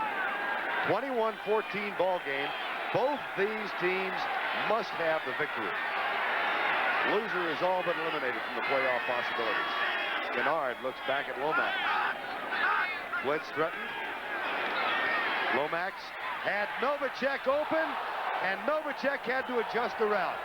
Novacek was wide open on a post, and the pass was thrown over his outside shoulder. The same pass that we saw a while ago to Green is the same now. It's the pass that's thrown to Novacek. Notice the move.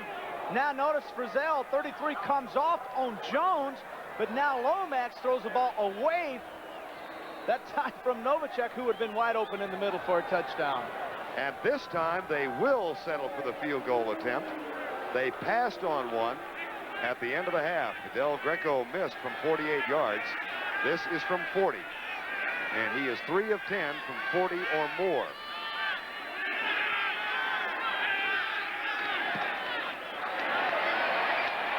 Not a thing wrong with that one.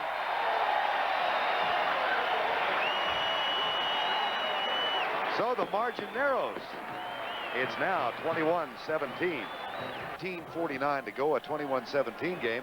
And it just seems that the Eagles must get something going offensively. Well, they haven't done anything. Cunningham has got to make something happen, has not done so since the first drive. And we have not seen Jackson. Jackson's pretty much been eliminated from the offense. So they've got to get in here and get that offense going. Move the ball around, throw the hooks, throw the crossing patterns. Al Del Greco will kick off, and don't expect this one to be deep. He doesn't have the strongest leg. Konechny and Abercrombie are back for the Eagles. Both teams have to win if they have any hopes for the playoffs. Konechny at the 11. Comes near side, and a nice open field tackle by Don Holmes. Knocks him down after an 18-yard return. And that will bring on Randall Cunningham, who is 6 of 17 in the ballgame, 119 yards. He also has scored 1 touchdown, but has been really ineffective since about 10 minutes into the ballgame. Well, this offense that we've seen by the Eagles is not an offense that I was expecting. I was expecting a lot of throwing, a lot of movement by Cunningham. We just haven't seen it. Play fake, Cunningham coming left. Now goes back to his right for a screen, and Byers makes an acrobatic catch. All the way out to the 46, and how about the play by Keith Byers to bring that ball home? Very few quarterbacks could have thrown this screen, Verne. This was a 30-yard screen in which Cunningham did a play action, threw it across the field, and almost overthrew Byers that time. Notice the play action. There's the spin. There's the handoff, fake handoff to Byers. Notice he's sneaking out now. Now Cunningham sets up and then unloads it back to the right side. Great catch by Byers. That is Keith Byers, who was injured at the end of the play. Well, Byers jumped up after the collision. Now watch what happens with Byers. He's going full speed down with the head, and then he leads with his left shoulder, and it appears that Lester Lyles, 26, gets a helmet between the tip of the shoulder and the inside jaw of the helmet of Byers, and it just very well could be that Byers has, notice the hand under the shoulder, and that's always an indication of some, like a separation or something. 19-yard gain on the screen pass has given the Eagles a first down, and time has been called. Round and 4 catches. He has got a shoulder injury, but should return. Anthony Toney is in the lineup for the first time this afternoon. Gets the toss and goes right. And is hit by Carl Carter and gets across the 50 to the 48. Well, Randall Cunningham, you might think would be effective in the pocket. Of course, he does scramble. How effective has he been pocket passing today? Let's take a look. He's only 5 of 14 for 108 yards and has been intercepted once while passing from the pocket. Of course, he's never going to go down in history as a pocket passer as long as he can scramble and run. No. This guy runs too well, and he's too great an athlete just to be sitting back there. Someone to get a good shot on him. Byers back in, 2nd down and 4. Blitz threatened, no blitz. Cunningham back. And he starts out to his right, lobs it for Quick, who had gotten open. Oh, and dropped the ball.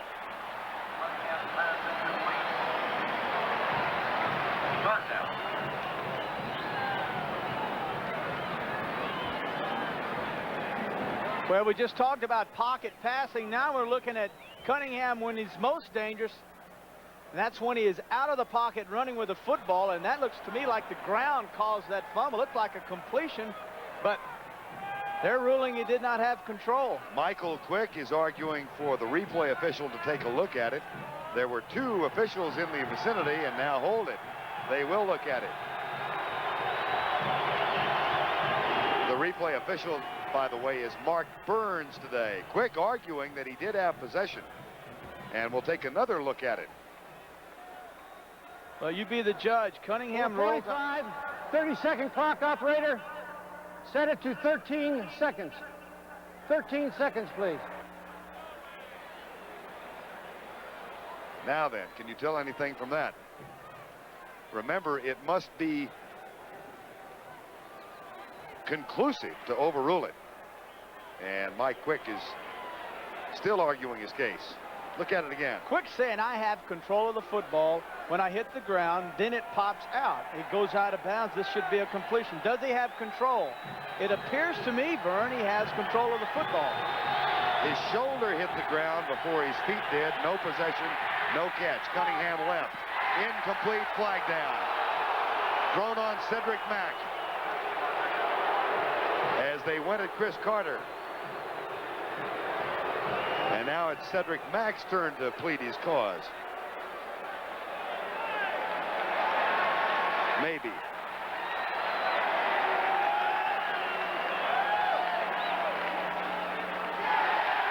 And then again, maybe it's Carter's turn to plead his cause.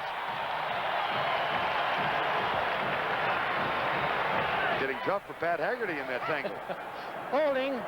Offensive pass interference, number 80, declined, 4th down. So Carter was guilty of the shove. And Bai Sikahema is back to return the punt of John Pilchik. Sikahema has not been a factor today. He's been able to return only 1. A couple of fair catches, a couple of limp to stop.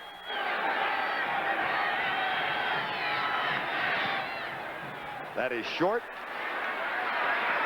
Taken and dropped immediately as second Hema. 12 minutes to go in the ball game. A 29-yard punt, but again, nothing on the return. Three types of punts that are very hard for him, and notice the eyes. He is looking at the football to see which direction. Is the nose down? It is not. The nose is up. That's the nose of the football, up. That's the tail down, and that ball is going to go away from him back toward the line of scrimmage. Thus, he has to get on his horse and run after it because the ball goes away from him. Made the catch, did not signal for the fair catch, grabbed it, and then was hit immediately. First down 10 at the 19. Toss left, Stump Mitchell. As the Cardinals have almost inexplicably started going to the ground game now. Cardinals are trying to go wide. It's very difficult to go wide against the Eagles. Now we're seeing Clyde Simmons, 96. He does not allow anyone to hook him, to block him inside. And once you miss the block on the end, there's no way to go wide. So why not try to run up inside? We've only seen today one play action pass.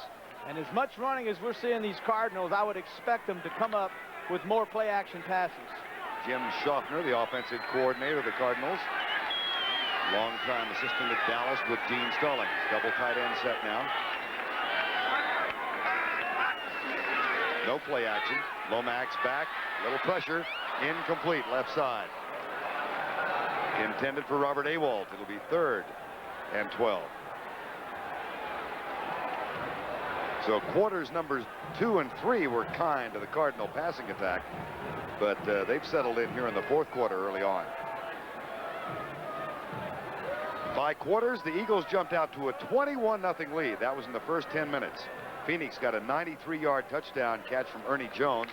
Its only score of quarter number 2. E.J. Jr.'s fumble return of 36 yards. The only touchdown of the second half, and then Del Greco's field goal. And it's a 21-17. 3rd and 12. No blitz. Lomax flushed out of the pocket. And has to throw it away, and a flag is thrown on Lomax. That's Mike Pitts. Lomax pleading his case, saying he was throwing for Ernie Jones.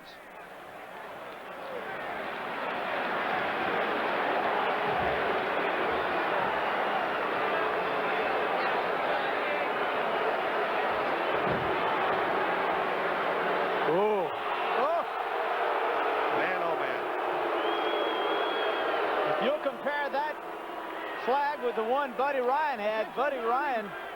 Offense. Now, was he throwing it away to avoid the sack of Mike Pitts? Well, that's what Haggerty's calling. Haggerty is saying that to avoid the sack, Lomax threw the football away. But notice at the bottom of the screen, there stands Roy Green, 81. There's Pitts. I'm sorry, Ernie Jones. It's blocked and out of the end zone for a safety. That is the first time the Cardinals have had a punt block this year. And it went through the safety as Izell Jenkins, the rookie from NC State, was the man who got there. Izell Jenkins coming around Donald Holmes, the up back, and gets inside and blocks the punt. The worst part about the safety, forget the 2 points. Now the Cardinals have to have the free kick, and they have to give the ball back to the Eagles with 11 minutes remaining.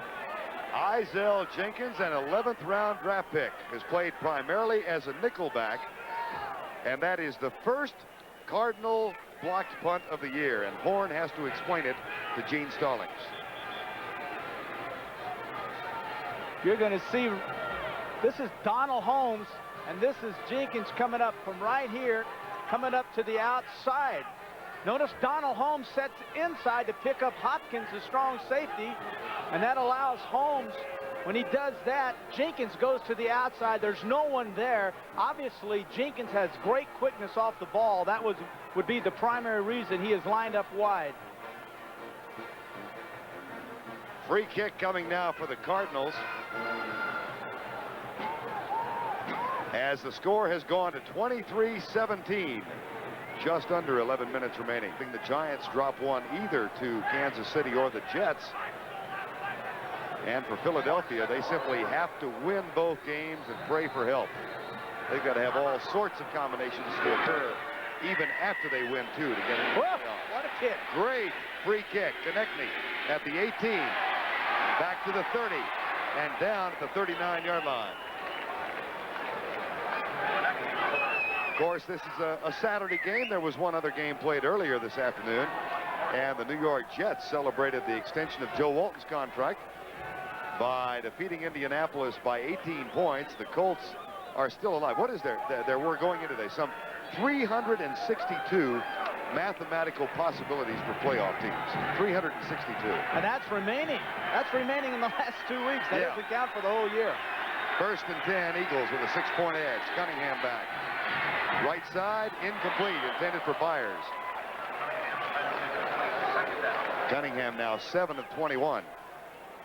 Go back to the conversation that you and I had with Randall Cunningham and Mike Quick along with Buddy Ryan yesterday, and Ryan had made the point that stars must play like stars in big games. By that standard, Cunningham and Quick have not performed. They'd call him in, had a meeting, and Ryan expected his stars, who had been the stars throughout the season, to rise today, and they have to play like stars. They have to give big games for them to win the last 2 games. Blitz coming from the Cardinals. Cunningham, incomplete. He's 7 of 22. That one intended for Carter, with Lyles and Carl Carter defending.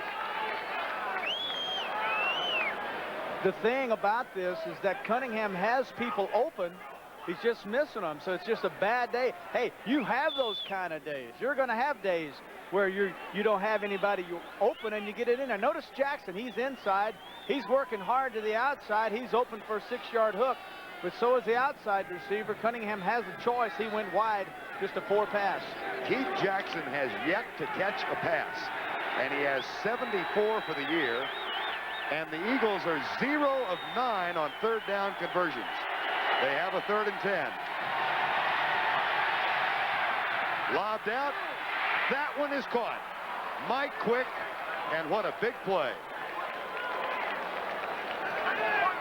A gain of 13, first down, Philadelphia. Sometimes, as a young quarterback, and Cunningham is a young quarterback, you lean on a veteran too much. When Quick went out, the thing that was good for Cunningham is that he was forced to go to Carter. He was forced to go to Holmes. He was forced to go to Jackson and to Johnson and to move the football around. But today, it seems as though he's staring in too much on Quick, hoping he can bail him out. First down and 10 from the 48. They hand it off. Play comes left. Michael Haddix is driven down by Ricky Hundley.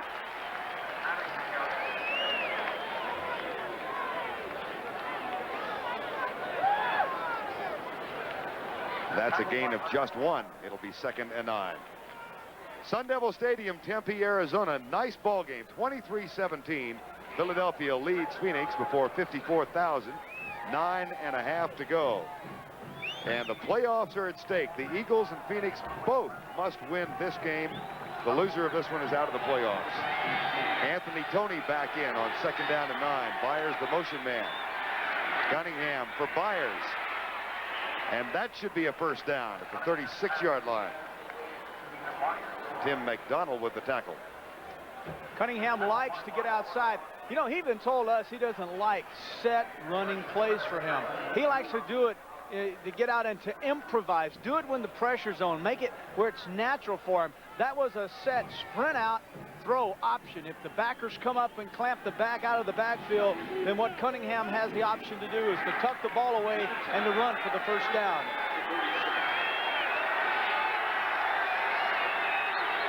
First and 10, 23-17 score. Cunningham has hit his last 2 and now audibles at the line. Looking at the blitz. Cardinals fall out of the blitz. Oh, they almost suckered Cunningham. Carl Carter was right there. The audible was the corner lays off. Cunningham audible to the quick hitch. Notice at the top of your screen. but Carter never dropped off. He kept his ground, stayed right there, and the receiver came to him. Cunningham didn't see it, threw the ball anyway. Carter made a break on it, didn't make the interception, though. That was a case of, oh, so close. 2nd down and 10. Carter told us that one of the keys in a tight game and a crucial game for him was that he did not gamble. He said, I will not gamble. I'll just play my straight technique, stay within the framework of the defense. 2nd and 10. Chris Carter in motion, followed by Carter.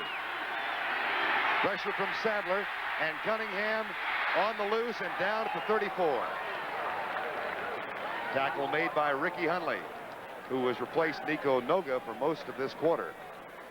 How would you like to be a big man and chase that guy all over the football field and then finally get your hands on him?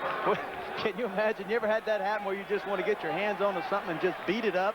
Because you finally did it. But by golly, I'm going to get to you. But can you imagine the frustration that Hunley and E.J. Jr. and these guys must feel chasing this guy all over? He's like a spaghetti string out there. 3rd and 8 with 8:30 to go. And a 6-point deficit. Blitz. Cunningham left, caught. 1st down, Byers. This has been the Keith Byers show. That is his 6th catch of the ball game. And a huge play for the Eagles. Well, what do, Verne? You run everyone to one side and you bring a back out of the backfield, and you have to think that one of your linebackers can cover a big back like Byers man for man, even though coming into this game he'd caught 65 passes, but today, no way. Interesting, coming into the game, Cunningham had been 70% of the offense. Today, Byers, this man, has been 59% of the offense. And he seems to be getting stronger as this game winds down. I would think this would be a fair assessment to say that I am surprised that he is the star of the show, because I truly expected, with the conditions that we have here in Tempe today, beautiful day for throwing the football, that Byers would be just Byers, catch a few and that would be it. But today he has been the entire offense. 84 yards running the ball, 81 yards catching the ball. 7:05 to go. And a 2nd down and 1, Philadelphia. They win, they're alive. Sadler gets Byers. It'll be 3rd down. And of course, a field goal here would be huge for the Eagles, giving them a 9-point edge. 6:40 to go in the game. Here are the standings. At the beginning of the day, the Giants, of course, won that game last week. And if they win the final 2, they win the division. Philadelphia must win today and next week at Dallas and hope the Giants stumble in at least one of their last 2 games. For Phoenix, they must win today and get help. 3rd and 3.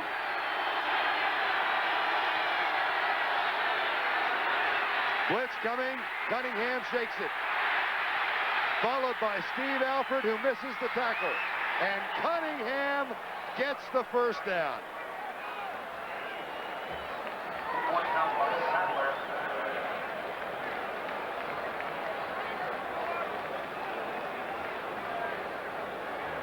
Maybe. I thought he had gotten a little farther than that.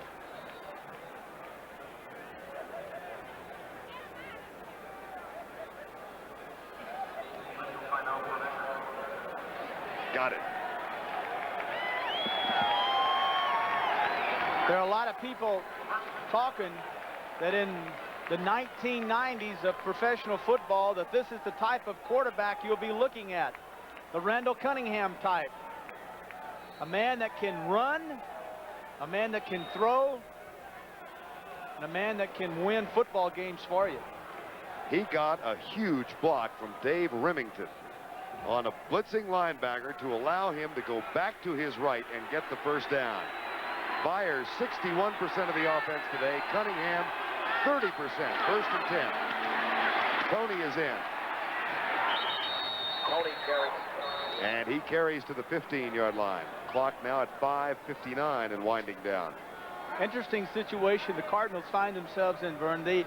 They can stay with the basic defenses they're running now, which is kind of making the Eagles drive the length of the field, which is playing into the hands of the Eagles because of the time on the clock, 5:40 and counting. Or they can gamble. And when you do, when you gamble, you blitz, you're the successful, you will take the Eagles out of field goal territory, or you'll get burned for a touchdown. 2nd down and 9. Haddock's back in the lineup. And that's Michael Haddock's in motion. Toss to Byers coming left. Jammed up, spins out of the tackle, and picks up a couple of additional yards to the 12-yard line. Hundley comes up with the football, but after the whistle had blown. And again, a big 3rd down play. Eagles had gone 0 of 9 on 3rd down conversions, and they have hit on their last 3 to keep this drive alive. And they're chewing huge chunks out of the clock. We're under 5 minutes. Well, this is the kind of drive you would want, especially when you have the lead that they have by only 5 points. This is the perfect drive. It's moving the change. It's keeping the clock running. And it's 3rd and 6 from the 11. Quarterback draw. Cunningham breaks 1 tackle but can't break the 2nd. And it will be 4th down. And Luis Zendejas will come on. Michael Brim makes the tackle with help from Lester Lyles. Zendejas started out the season in Dallas and was cut after 2 games, ironically after a game here, the 2nd game of the season, in favor of Roger Ruzek, picked up by Philadelphia, and for the season has had an outstanding year, 17 of 23, and perfect from between the 20 and the 30. Back home for Luis Zendejas. John Telchik will hold. Zendejas did miss the first extra point of his career last week.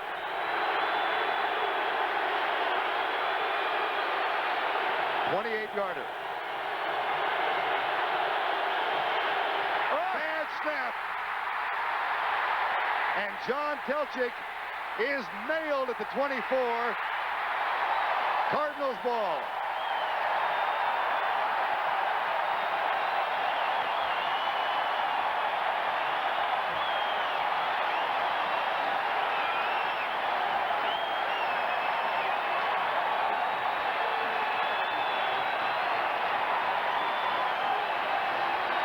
There's the snap, too high.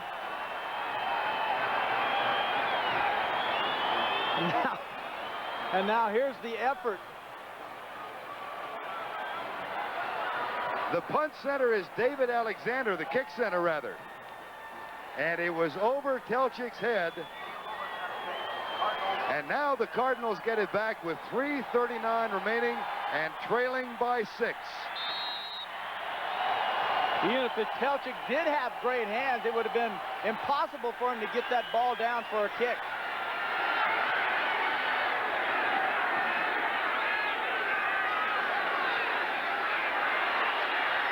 Lomax gets rid of it, incomplete, intended for Awalt. And the pressure was on Neil Lomax, as he has to haul himself up off the ground. Awalt couldn't quite hang on.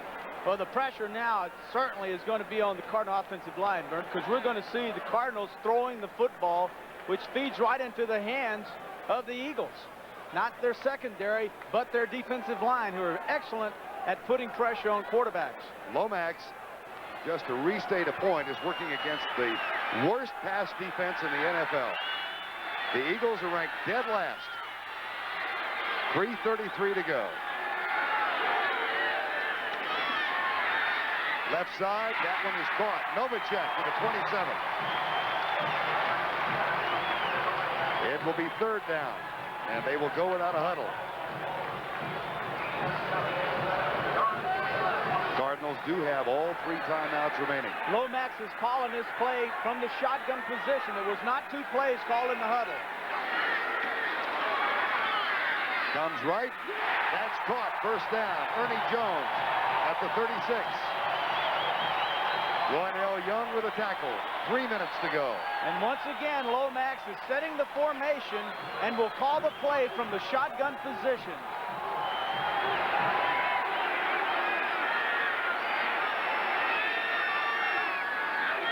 Blitz coming from the right side.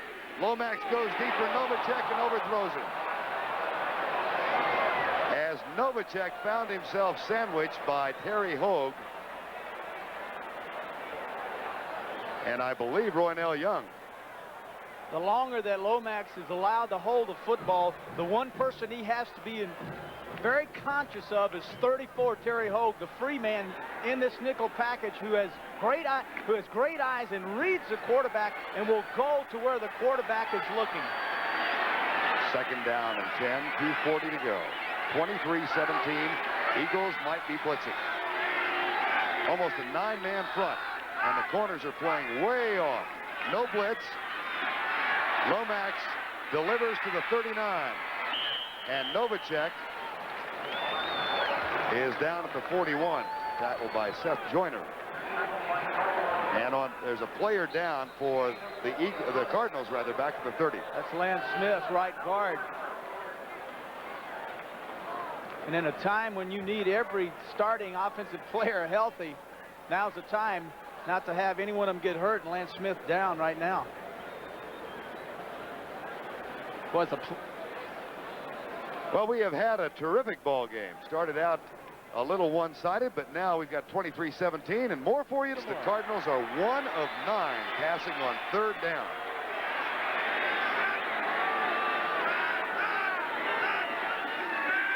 Delayed blitz. Lomax sacked and dropped at the 29. That's the 4th time today that Lomax has been sacked. It's Jerome Brown who gets him.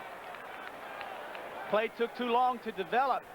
The receivers are running deeper routes, which means that Lomax, if it's not a timing pass, and he told us earlier, I have to throw harder today, I have to wait till the receivers get open and then deliver the football. As you can see, no one is open. Everyone's running deep, takes too long. With 2:02, nope, now 2 minutes as the clock is wound down to the 2-minute warning. And the Cardinals facing a 4th down and 15. So Lomax will talk it over with Jim Schaffner and Gene Stallings, and we'll pause. I think Lomax will go. They won't play man, I don't believe, because if they get beat, it's a touchdown. I think they'll drop off into zone. If you're going to throw zones, you want to throw those three deep areas. So look for Lomax to hit a deep right over the middle. Lomax back, goes up, goes deep. That's caught short of the first down, I believe. Now the all-important spot. The spot, I believe. That is, oh boy, is this going to be close. I believe Smith had the first down. He got it. There's no measurement. They give him the first down. 4th and 15, and the Cardinals get the first down. Lomax crossing pattern incomplete.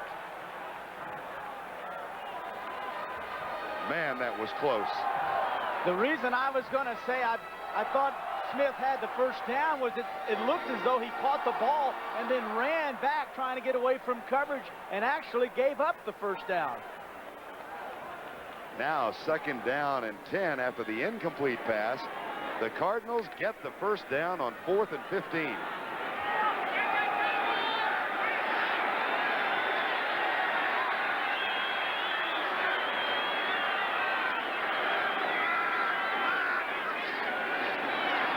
Four-man rush, Lomax left side.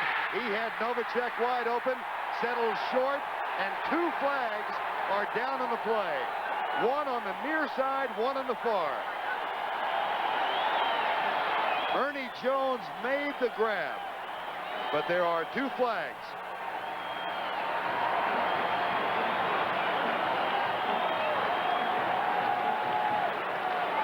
Bradshaw and Allen with the tackle. Watch Lomax, and you'll know who this penalty's against. We had a defensive hold on the defense. Also a personal foul after the play. We'll tack it on. Whoa.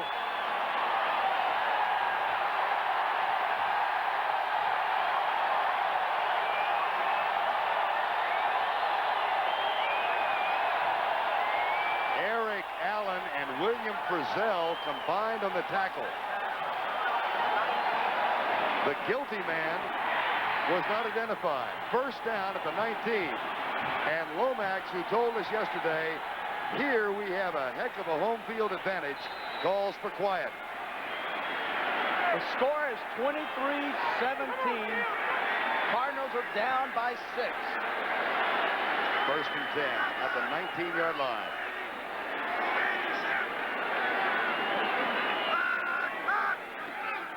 Eagles blitz. Lomax, alternate receiver to the 12. Andre Waters with the tackle of J.T. Smith. Cardinals do have all 3 timeouts left. That was just a read route by Smith. He came inside. Waters cut off his route, and Smith has the option to go away from coverage, and he went away from coverage, and Lomax got him the ball. Second and 3, less than a minute to go. Blitz again. Good job. In the corner, Novacek, incomplete.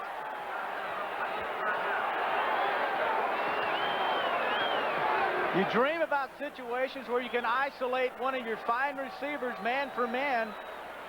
Novacek covered that time by William Frizzell. Had to step, the ball slightly overthrown. Watch Gene Stallings watch that pass. Novacek over Frizzell was open in the end zone as Stallings looked on. It's now 3rd and 3.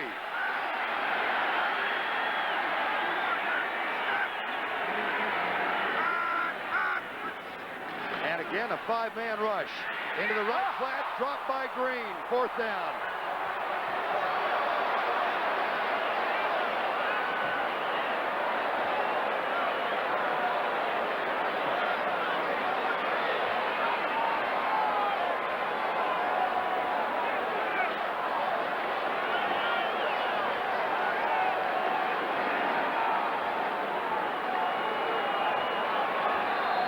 Cardinals will use one of their timeouts.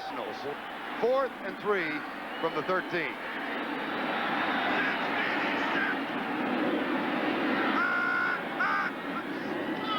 Five-man rush. Lomax dropped, incomplete, no flag.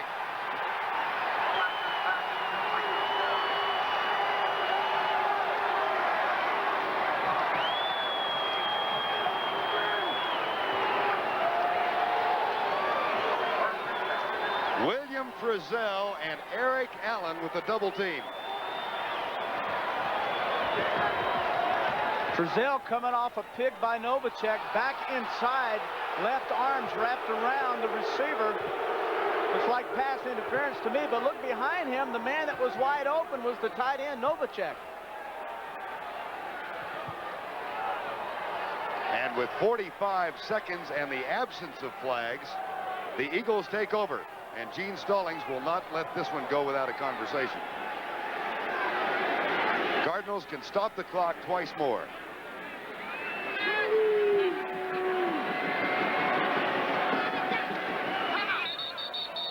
And that's one of the timeouts. Phoenix has one left.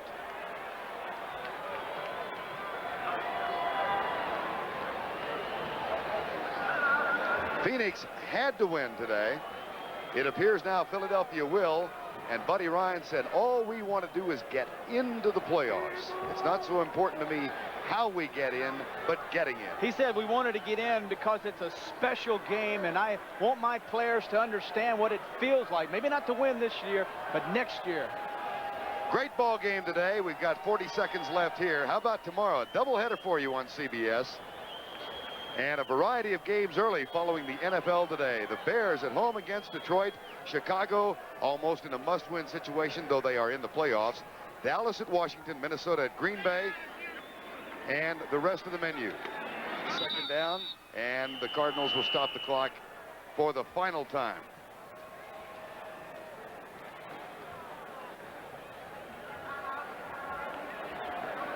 And the big game tomorrow afternoon, the second half of the doubleheader on CBS. The Saints, who are reeling a little bit now, go into San Francisco. And that game at 4 o'clock Eastern time. Others of you will see Atlanta against the Los Angeles Rams. That's our doubleheader for you tomorrow here on CBS. Roy Green, who dropped what might have been a first down pass. J.T. Smith. And the Cardinals look on as the season apparently will end without the playoff appearance that they had hoped for. Well, I'd like to see that Saints 49er game. You talk about big games. I mean, both 9 and 5. Whoever can take the rest of those wins that division. So what more could you want? No timeouts left. Flag is thrown. And once again, Pat Haggerty. Encroachment, defense.